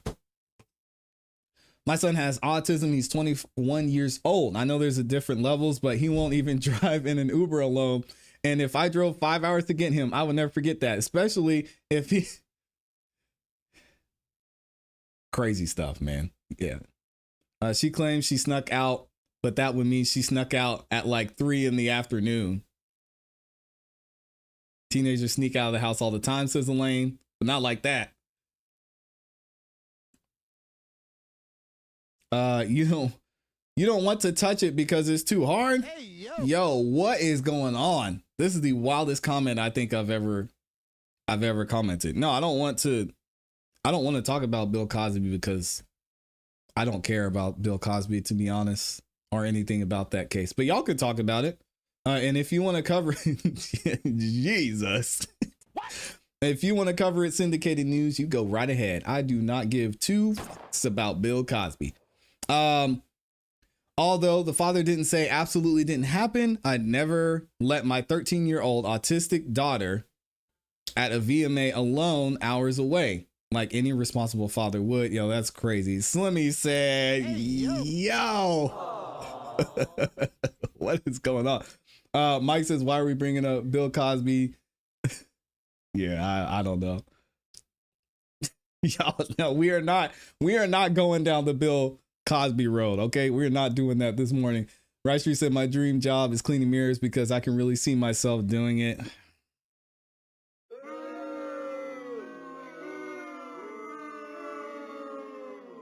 I'm not putting Rice Street's comments on the screen anymore.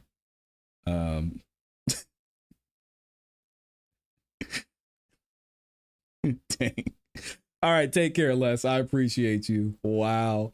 So in distance terms, she traveled from one end of the UK to the other. I don't believe it. Granddad Gaming, I'm with you on that. Jesus. All right, let's get... Rice Street just ruined that entire segment. That joke. Shout out to Rice Street. Thank you to everybody who's liked the video so far. We got over 1,700 of y'all in the building. 1,200 of you have liked it. Oh, man. All right, so we're...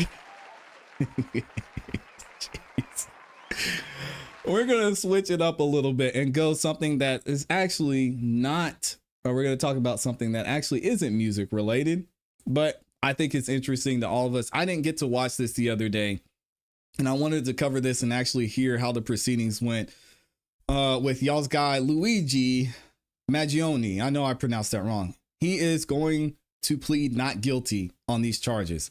I think it's just interesting, this whole entire case. Y'all are still going back and forth about the initial surveillance video and pictures that were taken of Luigi allegedly assassinating the CEO of United Healthcare.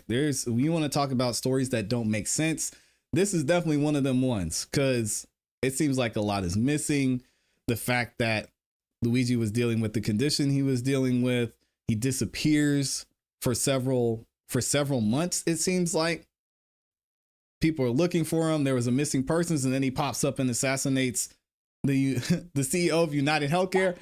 This is all interesting, but let's check out this plea hearing. Let's go. Y'all like the video? Your Honor, we have a copy of the indictment, notice of immigration consequences, as well as rap sheet. I believe the court talk has about it, Slimmy. The court an extra copy and one to counsel. Does the court wish that we be heard with respect to bail? Well, what is the situation with the federal authorities? They have a securing order on these. As we understand that we have primary jurisdiction, and we have been informed by the U.S. Attorney that they intend on allowing us to try our case first. So with respect to whatever goes on there, as the party with primary jurisdiction, the trial and the sentencing will take place here prior to anything that takes place in the federal system. So what you just said, the answer is it's fine if we take custody today. Y'all saying free Luigi? That I'm not sure, because Your Honor signed a writ in which it says that we're going to return the defendant to federal custody. So I think that would be step two. I do think that logically, as the party with primary jurisdiction, the custody should be here, but I asked the court, in light of the court signing the writ indicating that we would return him to federal custody, that be done at a later time. Well, I've been through this before, and if you do that, they will rid him right out of here. Mm-hmm. So I don't think I'm going to do that. But if you work it out with them, that we will take custody rather than us bringing him back for any proceedings, that would be great. We will make every effort to accomplish that, Your Honor. But there should be some kind of detainment, and we know that. Yeah. If their security order changes, there should be some mechanism that he's brought here. Absolutely. And then you can do that. All right, is there anything further? Yes, Your Honor. We'd like to make a record, if that's okay with Your Honor. First, we'd request immediate, expedited discovery in this case. The people have had this case for about almost 3 weeks, and that's more than enough time to gather as much information as they can give to us, especially now that we have two proceedings that we have to answer to, one of them being death eligible. So That's we true. are requesting that we get immediate discovery of the New York City Police Department and FBI and federal and state documents. And the second... Yeah, and keep in mind, he's facing charges in Pennsylvania and in New York. He originally got picked up in Pennsylvania, and then they shipped him back to New York, where he's being held now. The thing I want to make a record of, Your Honor, is I'm very concerned about my client's right to a fair trial in this case. He's being prejudiced by some statements that are being made by government officials.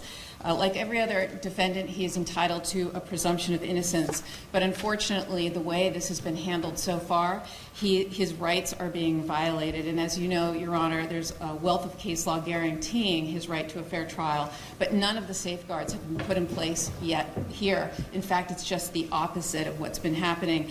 He's a young man, and he is being treated like a human ping pong ball between two warring jurisdictions here. These federal and state prosecutors are coordinating with one another, but at the expense of him. They have conflicting theories in their indictments, and they are literally treating him like he is like some sort of political fodder, like some sort of spectacle. He was on display for everyone to see in the biggest staged perp walk I've ever seen in my career. That's true. Absolutely unnecessary. He's been cooperative with law enforcement. He had been in custody for over a week. He waived extradition. He was cooperative at all accounts. There was no reason for the NYPD and everybody to have these big assault rifles that, frankly, I had no idea it was in their. Did y'all see this? Did y'all see this picture of him being escorted? Look at this. They were tripping. They had this man out here looking like he was a supervillain or something. It was insane, the amount of security that he had around him. Hold on, I'm trying to find another picture that I can show y'all. Absolutely crazy. Let's see if I can find the picture. Like, look at this.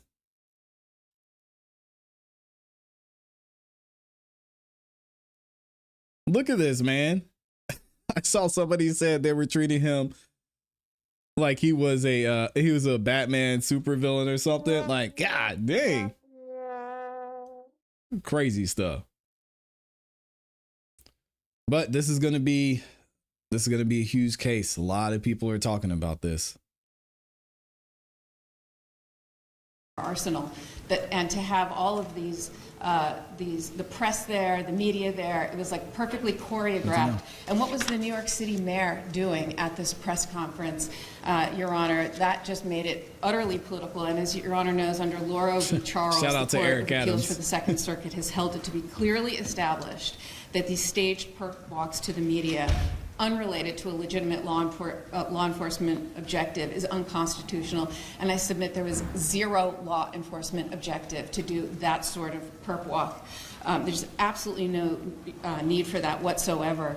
And frankly, Your Honor, the mayor should know more than anyone of the presumption of innocence that he too is afforded when he dealing with his own issues. And frankly, I submit that he was just trying to detract from those issues by making a spectacle of Mr. Mangione. And there are consequences to this. He has a right to a fair trial.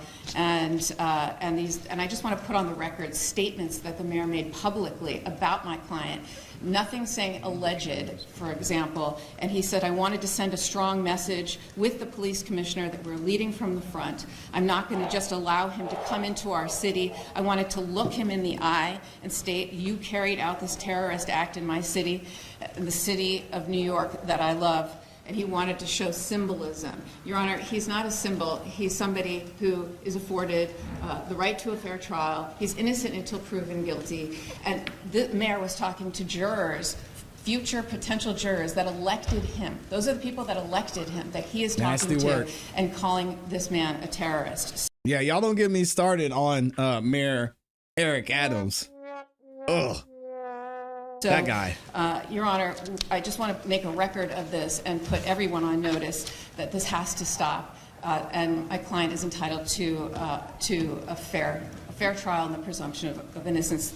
And we're going to fight these charges, whether it's in the state or federal, to the fullest extent. Thank you, Your Honor. All right. Well, as you know, I have very little control what happens outside of this courtroom. But I can guarantee you, as I guarantee every defendant who comes through these doors, that the defendant will receive a fair trial. And we will carefully select the jury if that time comes or when that time comes. But yes, you should expedite discovery. Your Honor, the discovery in this case is voluminous, to say the least. I have never seen a case with such volume of evidence, aside from the issue of the quality of the evidence. And I suggest to counsel, because we have a discovery portal, but given how much evidence there is against this defendant, it would be smarter if counsel could provide us with a 2 terabyte external drive rather than rely on the crashing of the portal. With respect to statement and identification notice, we will be giving that notice within the next 15 days. We're preparing an ADF. We'll do our best to expedite discovery, but I'll say that with redactions and with the volume of it, we're hoping to do it as best we can under, this is not a usual case in terms of the thousands of hours of video tracking and the like, and the fact that we're not only responsible for discovery in this county, but in Altoona, where the arrest was made and where several officers were involved. And we're in touch with those people, and we're going to get everything counsel's entitled to. As to other issues, I think a 30-day adjournment to see where we're at, and to, of course, counsel's aware of the various notices. We have notices as well. I take it that the council will abide by the statutory limitations on their notices with respect to any notices they believe to be appropriate. As to council's record on the mayor, basically repeating what the mayor said, I don't know how that advances the ball. We will comply with our ethical obligations with respect to trying this defendant's guilt in this courtroom and this courtroom alone. Thank you. I want to see the video from this McDonald's. I know we don't, after the YSL trial, we don't want to talk about McDonald's footage. But they're saying they confronted and arrested him in McDonald's. I want to see how this went down. Hopefully they have that. I don't know if we'll get to see it or not, but that would be interesting to see as well, because they found a lot of stuff on his person at this McDonald's. All right, so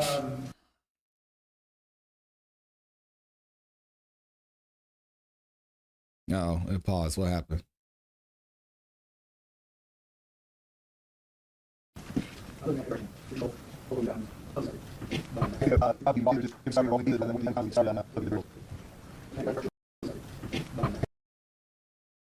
I don't know. Was there a glitch in Law and Crime's video? That's unfortunate. Dang. I should have watched this first. The ball. We will comply with our ethical obligations. Let me see.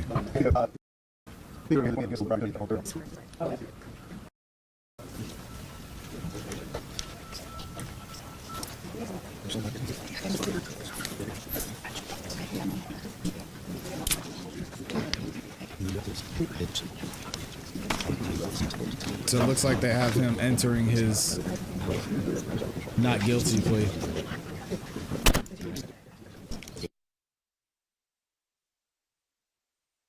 Yeah, I don't know what happened with this video. It looks like Law and Crime sped it up for some reason.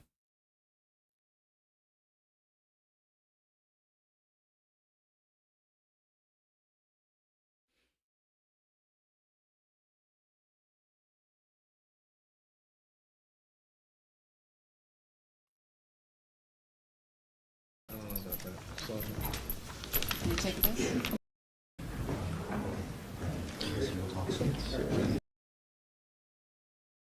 Actually, let me try and go over the court team. federal authorities they have a security As we understand that we have primary jurisdiction, and we have been informed by the U.S. Attorney that they intend on allowing us to try our case first. So with respect to whatever goes on there, as the party with primary jurisdiction, the trial and the sentencing will take place here prior to anything that takes place in the federal system. So that, what you just said, the answer is it's fine if we take custody today.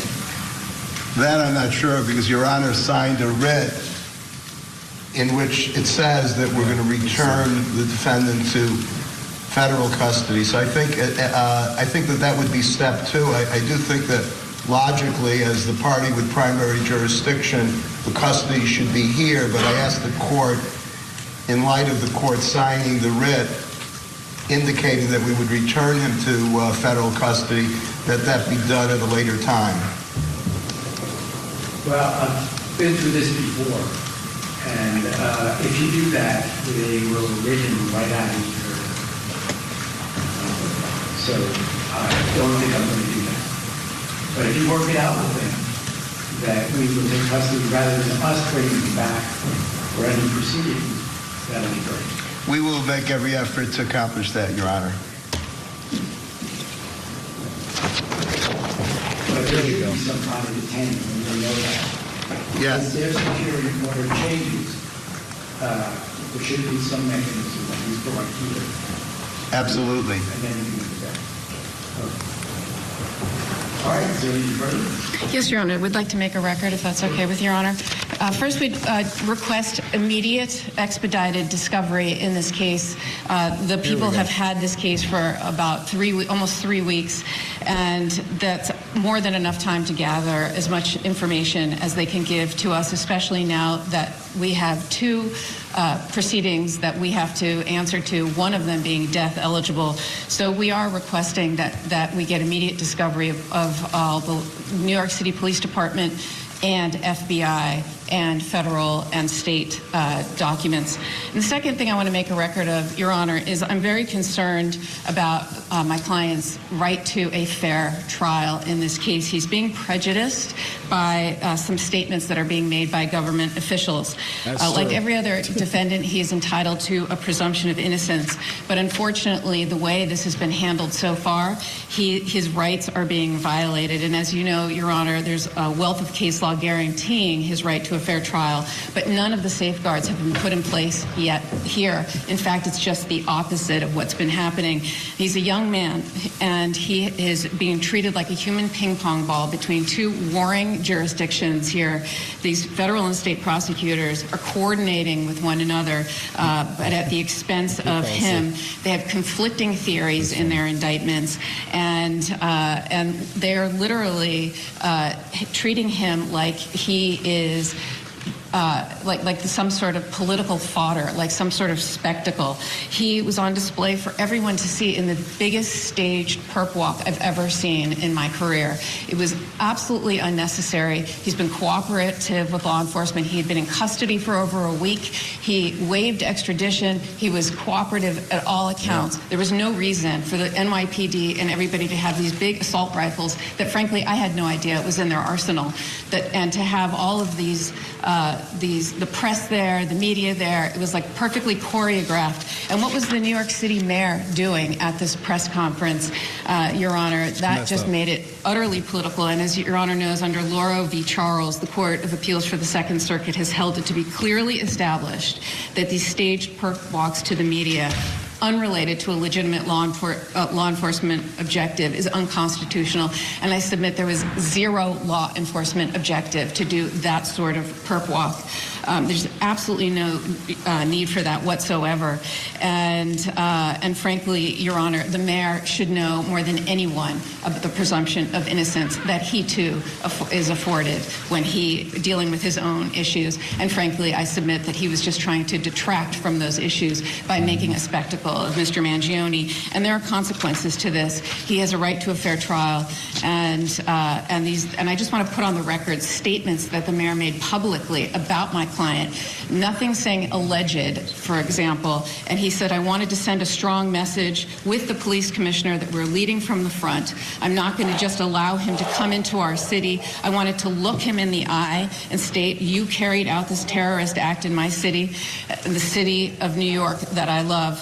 And he wanted to show symbolism. Your Honor. Yo, that's wild that the mayor is saying that. And this man has not been proven guilty yet.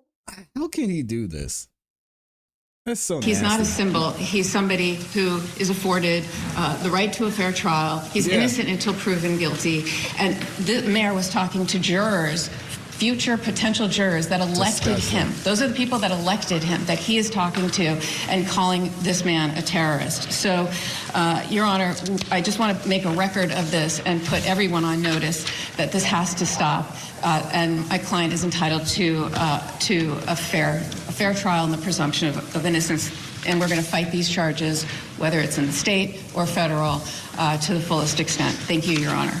All right, well, as you know, I have very little control of what happens outside of this court. But I can guarantee you, as I guarantee every defendant who comes through these doors, that the defendant will receive a fair trial. And we will carefully select a jury that time comes, or when that time comes. But yes, we should expedite discovery.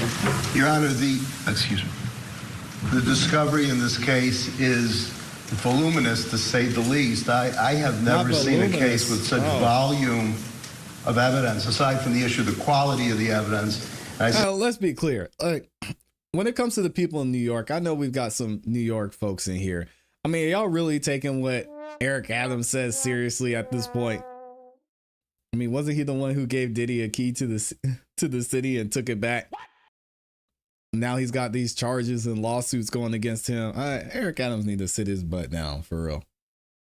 Suggest to counsel, because we have a discovery portal, but given how much evidence there is against this defendant, it would be smarter if counsel could provide us with a 2 terabyte external drive rather than rely on the crashing of the portal. With respect to statement and identification notice, we will be giving that notice within the next 15 days. We're preparing an ADF.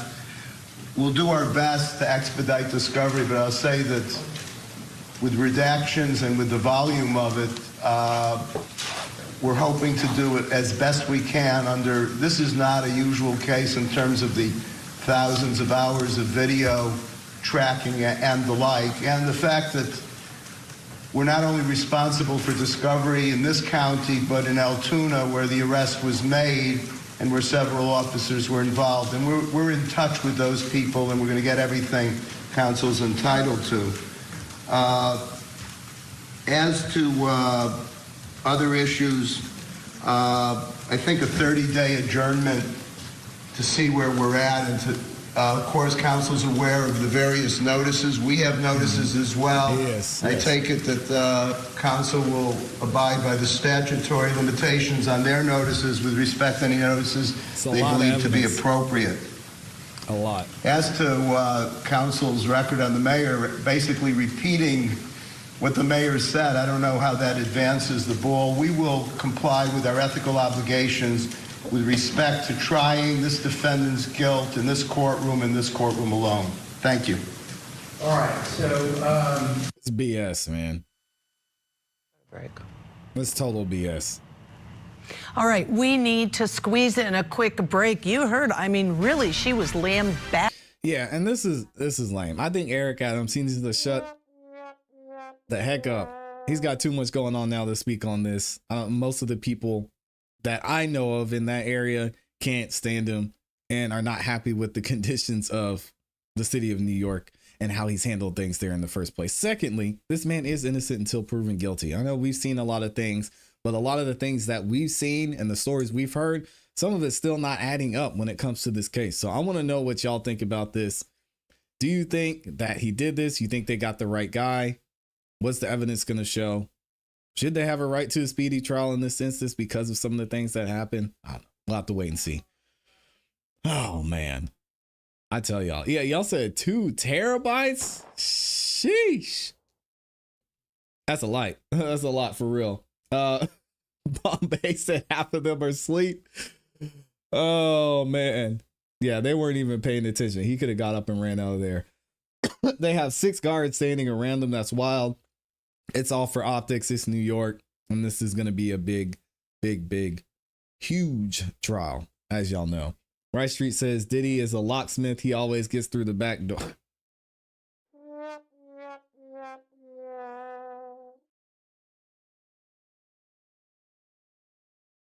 I got to read these before I put them up on the screen. Thank you again to everybody who's liked the video so far. Oh my gosh. So speaking of Rice Street, let's bring Rice Street to the front of the congregation here for a second. Rice Street. We got smoke for Rice Street today, and we're going to talk about what is going on in Fulton County. Now, I got to take Rice Street's comment off the screen. Man, you be tripping.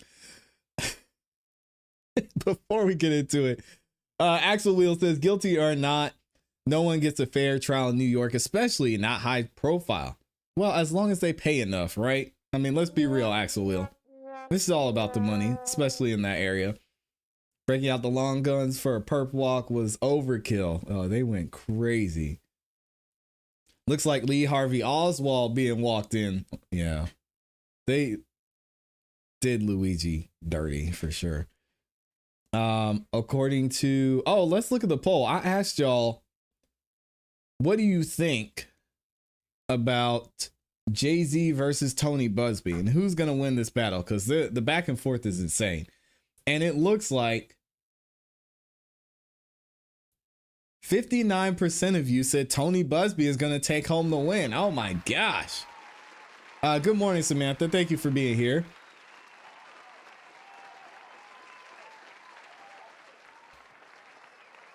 And let me see.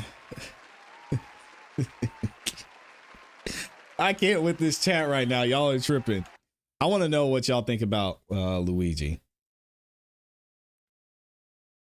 I don't even want to ask. No, I don't want to ask if he's guilty. How do I ask this? Because we really haven't seen anything to know. Enough information to know, in my opinion. Excuse me. Maybe I'll leave this one alone.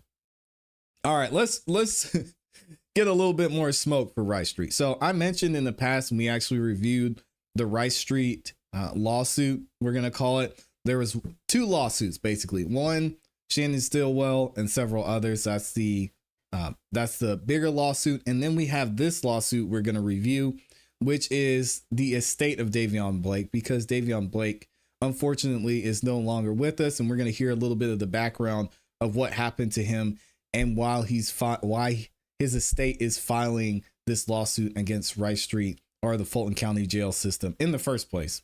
So let's go ahead and get into it. We've got Destiny Monet Adams, duly appointed administrator of the estate of Davon Blake, deceased, and the mother and natural guardian of Mr. Blake, who is his son, who is a minor child of Dayvion Blake, excuse me. And who is this against? Fulton County Sheriff Patrick Labat, detention officer, detention, DO. This is crazy. And we're going to find out why. We're going to find out why this is happening in the first place. Here's the complaint. Comes now. Destiny Monet Adams, the duly appointed administrator of the estate of Dayvion Blake, and files this complaint against defendants for violating the laws of the United States and the state of Georgia, thereby approximately causing the excruciating pre-death pain and suffering and wrongful death of Dayvion Blake. On August 31st, 2023, at the Fulton County Jail in Atlanta, Georgia. This is so sad, y'all. Parties and jurisdiction. Destiny Monet Adams is duly appointed administrator of Dayvion Blake. And of course, she's in the state of Georgia and subject to the jurisdiction of this court. This is against the defendant, Sheriff Patrick Labat. All right. It's a citizen of Georgia and resides within the Northern District of Georgia. We don't care about any of that information. At all times relevant to this action, defendant Patrick Labat was the duly elected sheriff of Fulton County of Georgia, and defendant Labat was responsible for the day-to-day operations of the Fulton County Sheriff's Office, including the Fulton County Jail. Defendant Labat was responsible for ensuring and maintaining the physical safety and welfare of the detainees at the Fulton County Jail. In his capacity as sheriff, defendant Labat had custody, control, and was in charge of the jail staff, and detainees/inmates populating the jail.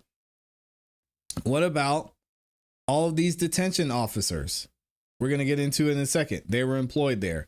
How many detention officers do we have? Let's go back. 1, 2, 3, 4, 5, 6, 7, 8, 9, 10, 11. 11 of these detention officers. This is sad, man. And we're going to get into why they're being named here and what happened in a second. We don't need to know all their background and all this information about them. Excuse me. Give me a second, y'all. I need a sip of water. All right, here we go. The plaintiff plans to uncover further details whose deliberate indifference played a role into the tragic death of Mr. Blake. This may include, among others, deputies or jailers accountable for the absence of supervision when Mr. Blake and the inmates who caused his death were left unattended. The defendants who were detention officers in the Fulton County Jail will be herein collectively referred to as detention officer defendants. At all times relevant herein, the defendants acted under color and authority of the state law for purposes of the federal constitution claims against them. Defendants above have waived any defense to qualified immunity by their actions described herein. Okay, what happened?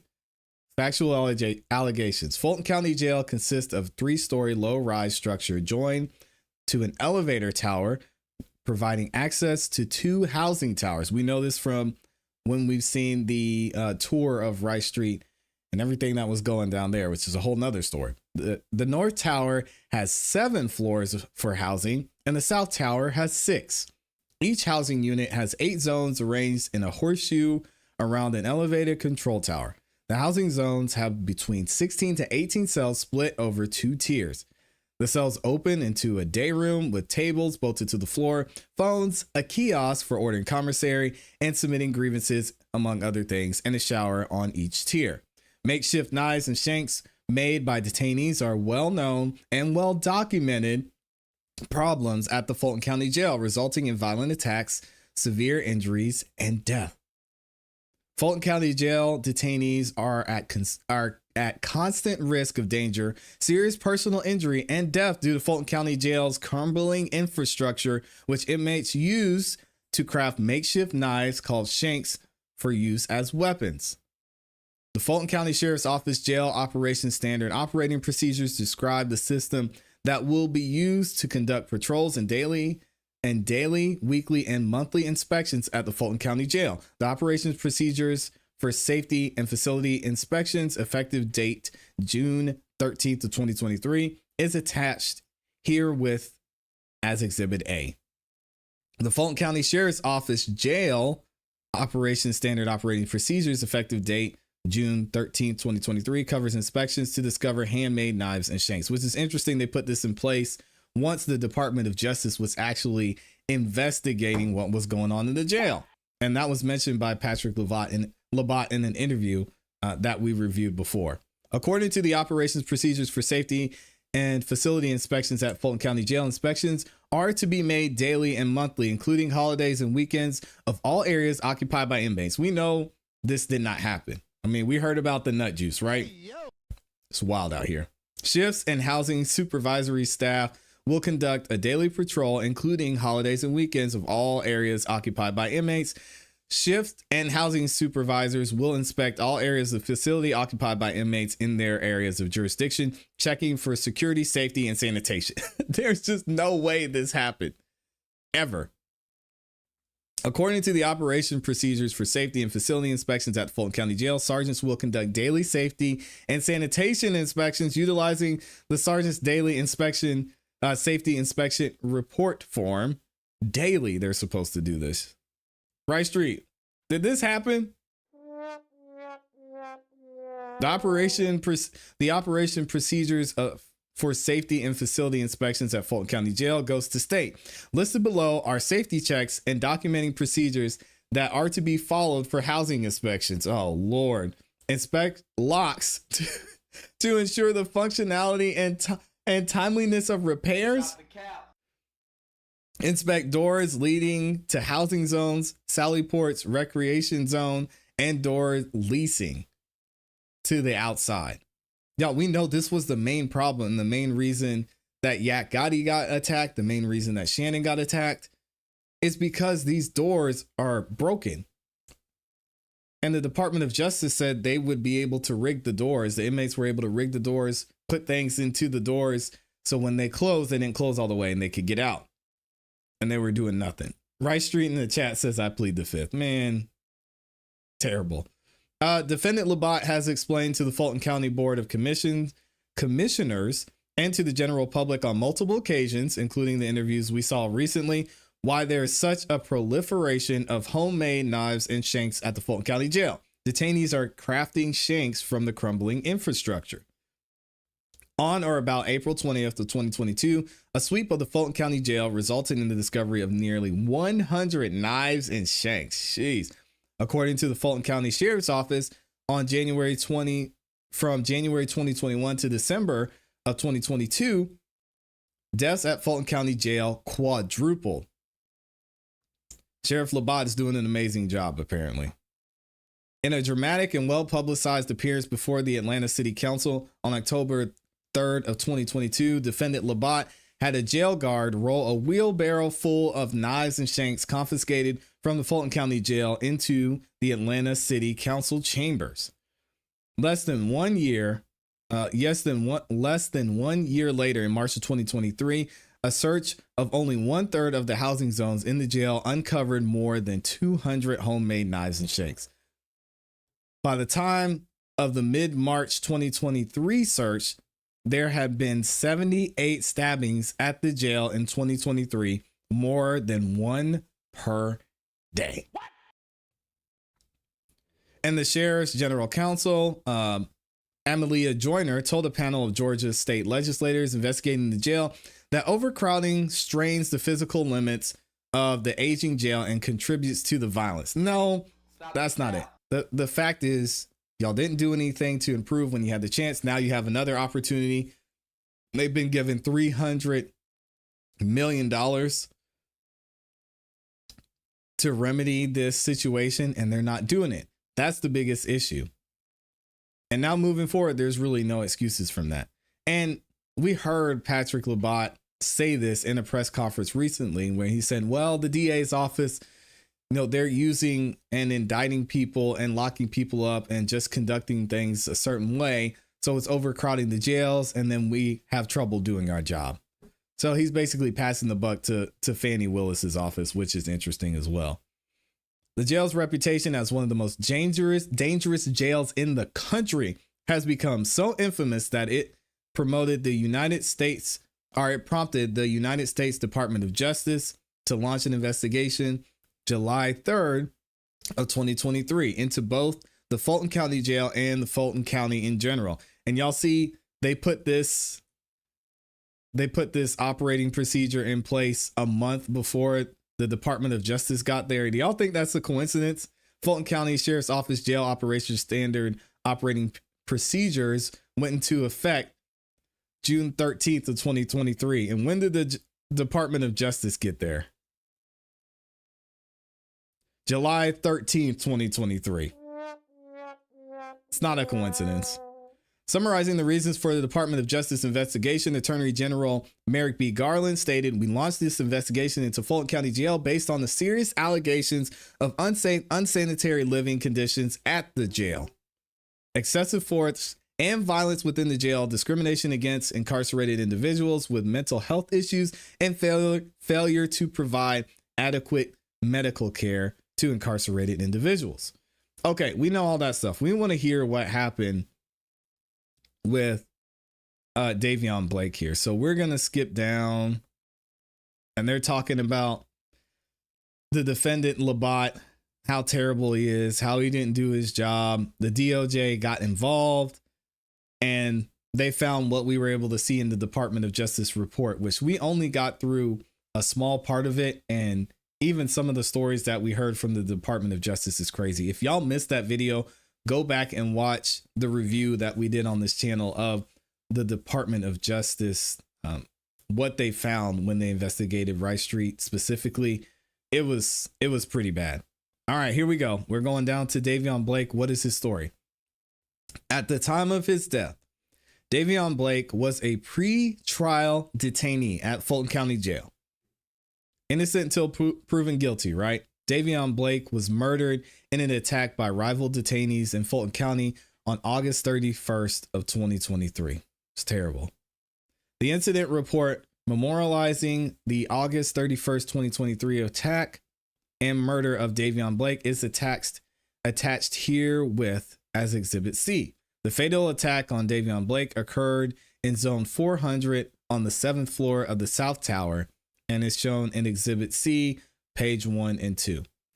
Prior to the fatal attack on Dayvion Blake, he had been involved in several incidents, which were complicated by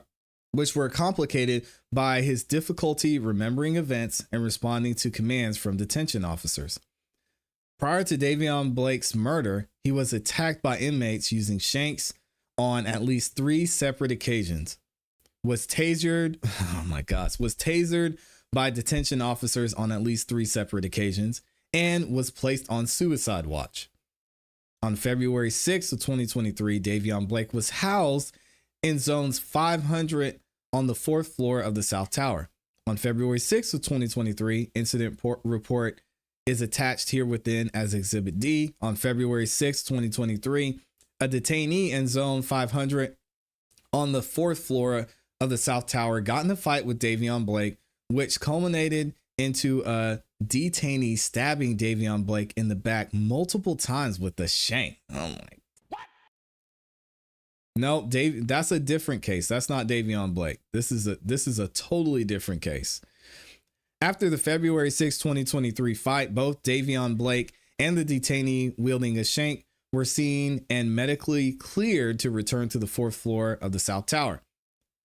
Detention Sergeant J. Tidwell investigated the February 6, 2023 fight and recommended Davion Blake and the other detainee be moved to lockdown. Detention Lieutenant Melissa Wells reviewed and approved the Detention Sergeant J. Tidwell's recommendation. On February 10, 2023 at 11 a.m., Detention Officer L. Rollins was assigned as the floor assigned as the floor. Oh, okay. I guess that's what they call him, on the 4th floor or the North Tower. Detention Officer L. Rawlings reports states that due to not having a tower officer at approximately 11:29 a.m., I conducted security rounds from the Horseshoe. On February 10, 2023, 11:29 a.m., incident report is attached herewith as Exhibit E.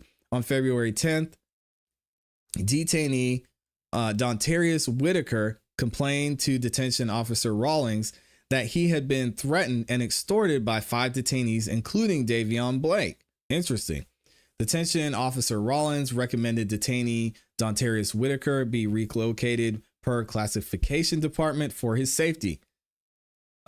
Lieutenant Wells reviewed Rawlings' report and approved the recommendations. On February 10th at 4:25, Davion Blake was involved in a large fight in zone 200 on the 4th floor of the North Tower. Man, they were going crazy in here.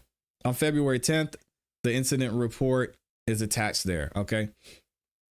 Deputy Sheriff Sergeant R. Williams investigated the February 10th, 2023 incident and determined that Davion Blake had instigated the fight, was acting erratically, and based on her training with the crisis intervention team, which allows her to identify those with diminished mental capacity, Davion Blake should be housed in the mental health unit on the 3rd floor of the North Tower. And this is where you want to stay away from. We heard this in Shannon's lawsuit. We heard it from reports from the Department of Justice. Once you get into the mental health unit, it's just scary from what they say. Melissa Wells reviewed the investigation and approved Sheriff Williams' recommendation, and they got him moved. On March 1st, Davion Blake was in the zone 300 on the 5th floor of the South Tower. We got an incident report for that. And Detention Officer Sweeney was assigned to the 5th floor on the South Tower as the floor officer for the 7 a.m. to 7 p.m. shift. At approximately 7:38, right after he got there on March 1st, LaShawn Sweeney observed Davion Blake standing in the zone 300 red zone, a box outlined on the floor in front of the zone door on the 5th floor of the South Tower with all his belongings, stating that he can't be in the zone and he feared for his life. She interviewed Davion Blake, who stated, "I don't owe any commissary to anyone. And for the safety of himself and others, he would like to be moved because he felt he might harm someone." Detention Officer Sweeney contacted mental health on behalf of Davion Blake. On April 29th, at or about 7:50 p.m., Davion Blake was stabbed while in zone 300 on the 5th floor of the North Tower. So this was how many days So this was literally 2 days before. Or I'm sorry, not 2 days before. I'm going backwards. So this would have been 60 days, almost 60 days after that. And the incident report is attached.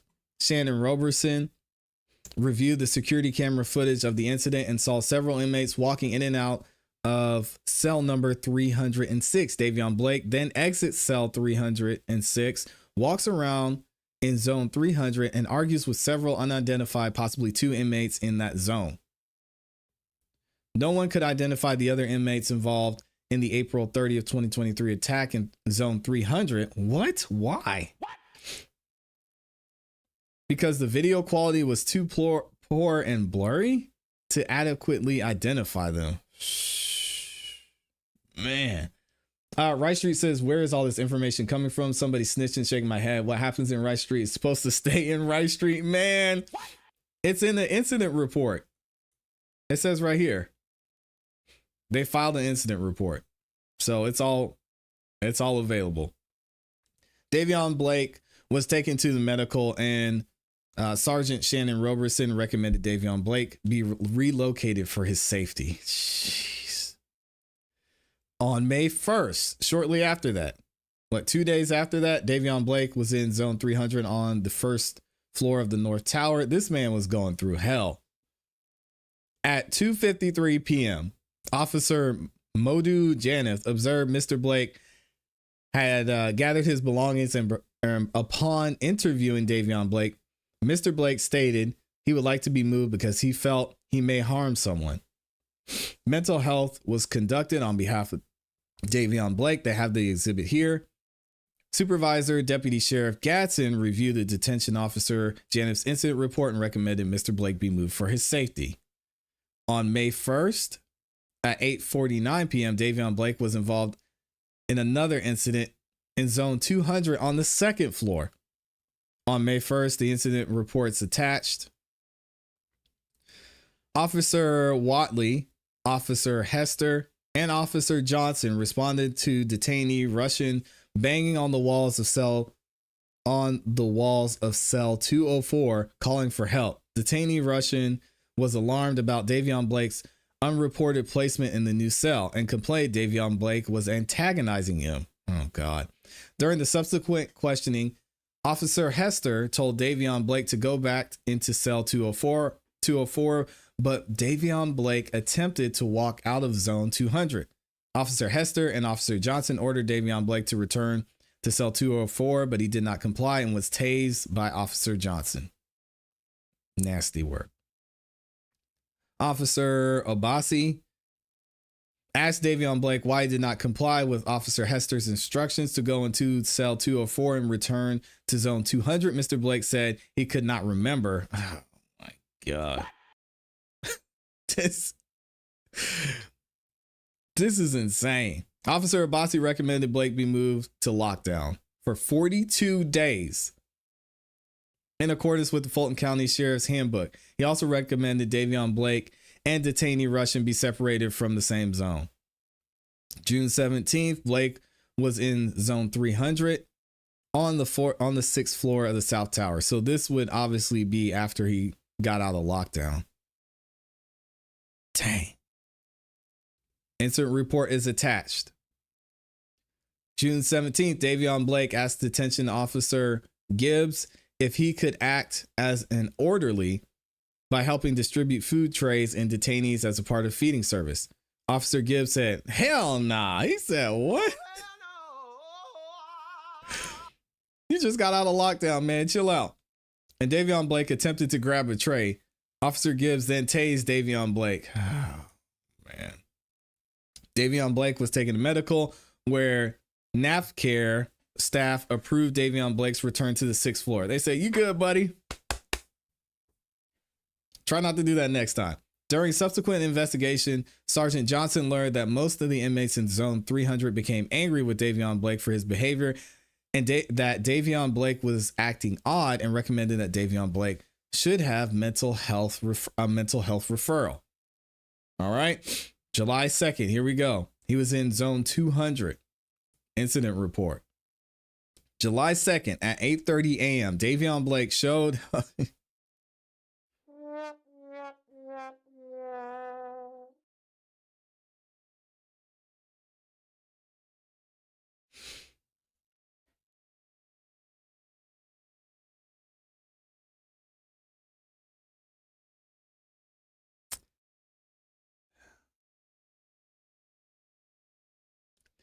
on July 2nd, Dayvion Blake showed his stuff and handled his business in front of Officer Nikia Paul and Officer Johnson.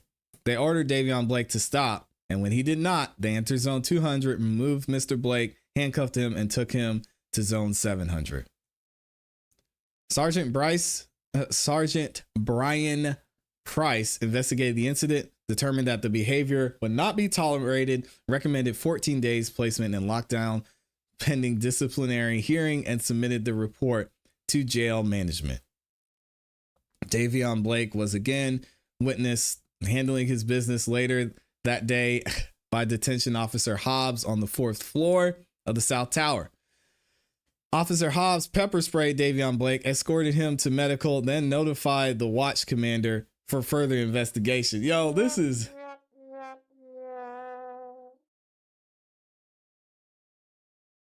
rough. Good Lord. On July 5th, Dayvion Blake, while in Zone 100 on the 7th floor of the North Tower, was attacked by inmates. I mean, this man was going through it. Oh man. July 21st, July 28th, July 29th, August 3rd, he was placed on suicide watch.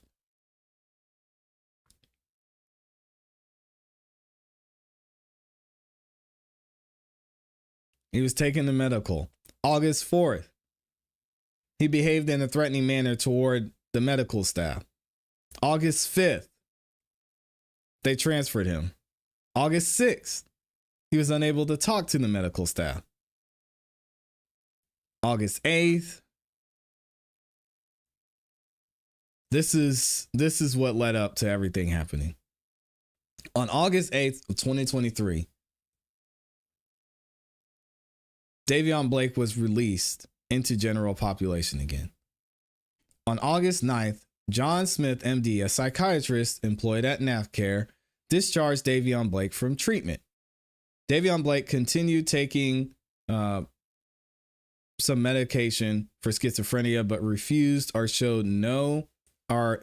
no-showed for scheduled medication dispersal on the evening of August 28th, 2023 and the morning of August 31st, 2023.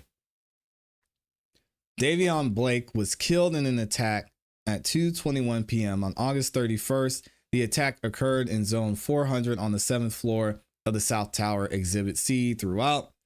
On August 3rd, 2023, at the time of the attack that caused Dayvion Blake's death, detention officer Isaac was assigned to the tower office on the 7th floor. On August 31st, Officer Cooper was assigned to the 7th South as the floor officer. At the time of the attack, Dayvion Blake, floor officer Terrence Cooper, was feeding in Zone 200 on the 7th floor. At 2:21 p.m., Officer Isaac heard a loud banging on the Zone 400 door and an unidentified inmate screaming for help. Officer Isaac saw blood on the Zone 400 floor and an inmate lying on the floor in a pool of blood. Officer Isaac radioed for help to floor officer Cooper. Isaac then escorted orderlies in Zone 200 and opened the 903 door and waited for further instructions. Officer Cooper went to Zone 400 and saw Dayvion Blake lying on the floor covered in blood. Floor officer Terrence Cooper then radioed for help. Officer Price, who was assigned supervisor on the 7th floor, and to watch commander Derek Page. Officer Price's incident report states that he was notified by Floor Officer Cooper to investigate the incident. Watch Commander Page incident report states he overheard the Floor Officer Cooper come over the radio stating that he needed a stretcher due to a stabbing. At approximately 2:29, multiple officers arrived at the 903 door. Dayvion Blake was taken to Grady Hospital and pronounced dead. So this is what's leading to this entire lawsuit. The story leading up to this is crazy. I mean, this could be its own limited series, this whole entire story. So this is going to go down. I haven't heard any updates on this so far as to a response from the defendants, really, because you've got so many of them. But I'm sure Labat is going to speak out on this sooner or later. We're going to keep you guys updated on what's going on with this lawsuit, as well as the lawsuit filed by Shannon Jackson, aka Shannon Stillwell. Let me know what y'all think. Do they really have a case here, and you think this is something that the Fulton County is going to be held accountable for? Is this just another one that they're going to sweep under the rug? We'll have to wait and see. Oh, man. Appreciate everybody who's still in here, man. Thank you to all 1,200 of you that liked the video and are watching. LTO says, how is that even possible? You have to show up for meds, whether you refuse or not. The government is trying to use Rice Street to distract y'all from the UFOs. Oh, man. Oh, man. Oh, man. Oh, man. Shout out to Mr. Vegas in the building, too. What else are y'all saying in here? So all this fighting is my fault, I guess. Yeah, Rice Street. This is all on you. It's not the UFO's fault. All right, y'all.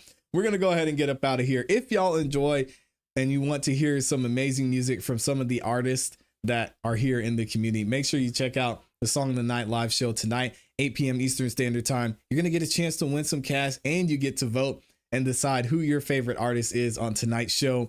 Of course, we're going to be dropping some more videos this afternoon and over the weekend. So make sure, if you haven't yet, subscribe, hit the notification bell so you don't miss any time we go live. I appreciate y'all. I hope you all have a great weekend, have a great night. And of course, as always, keep growing, keep pushing, keep it classy. We gone. Peace, y'all.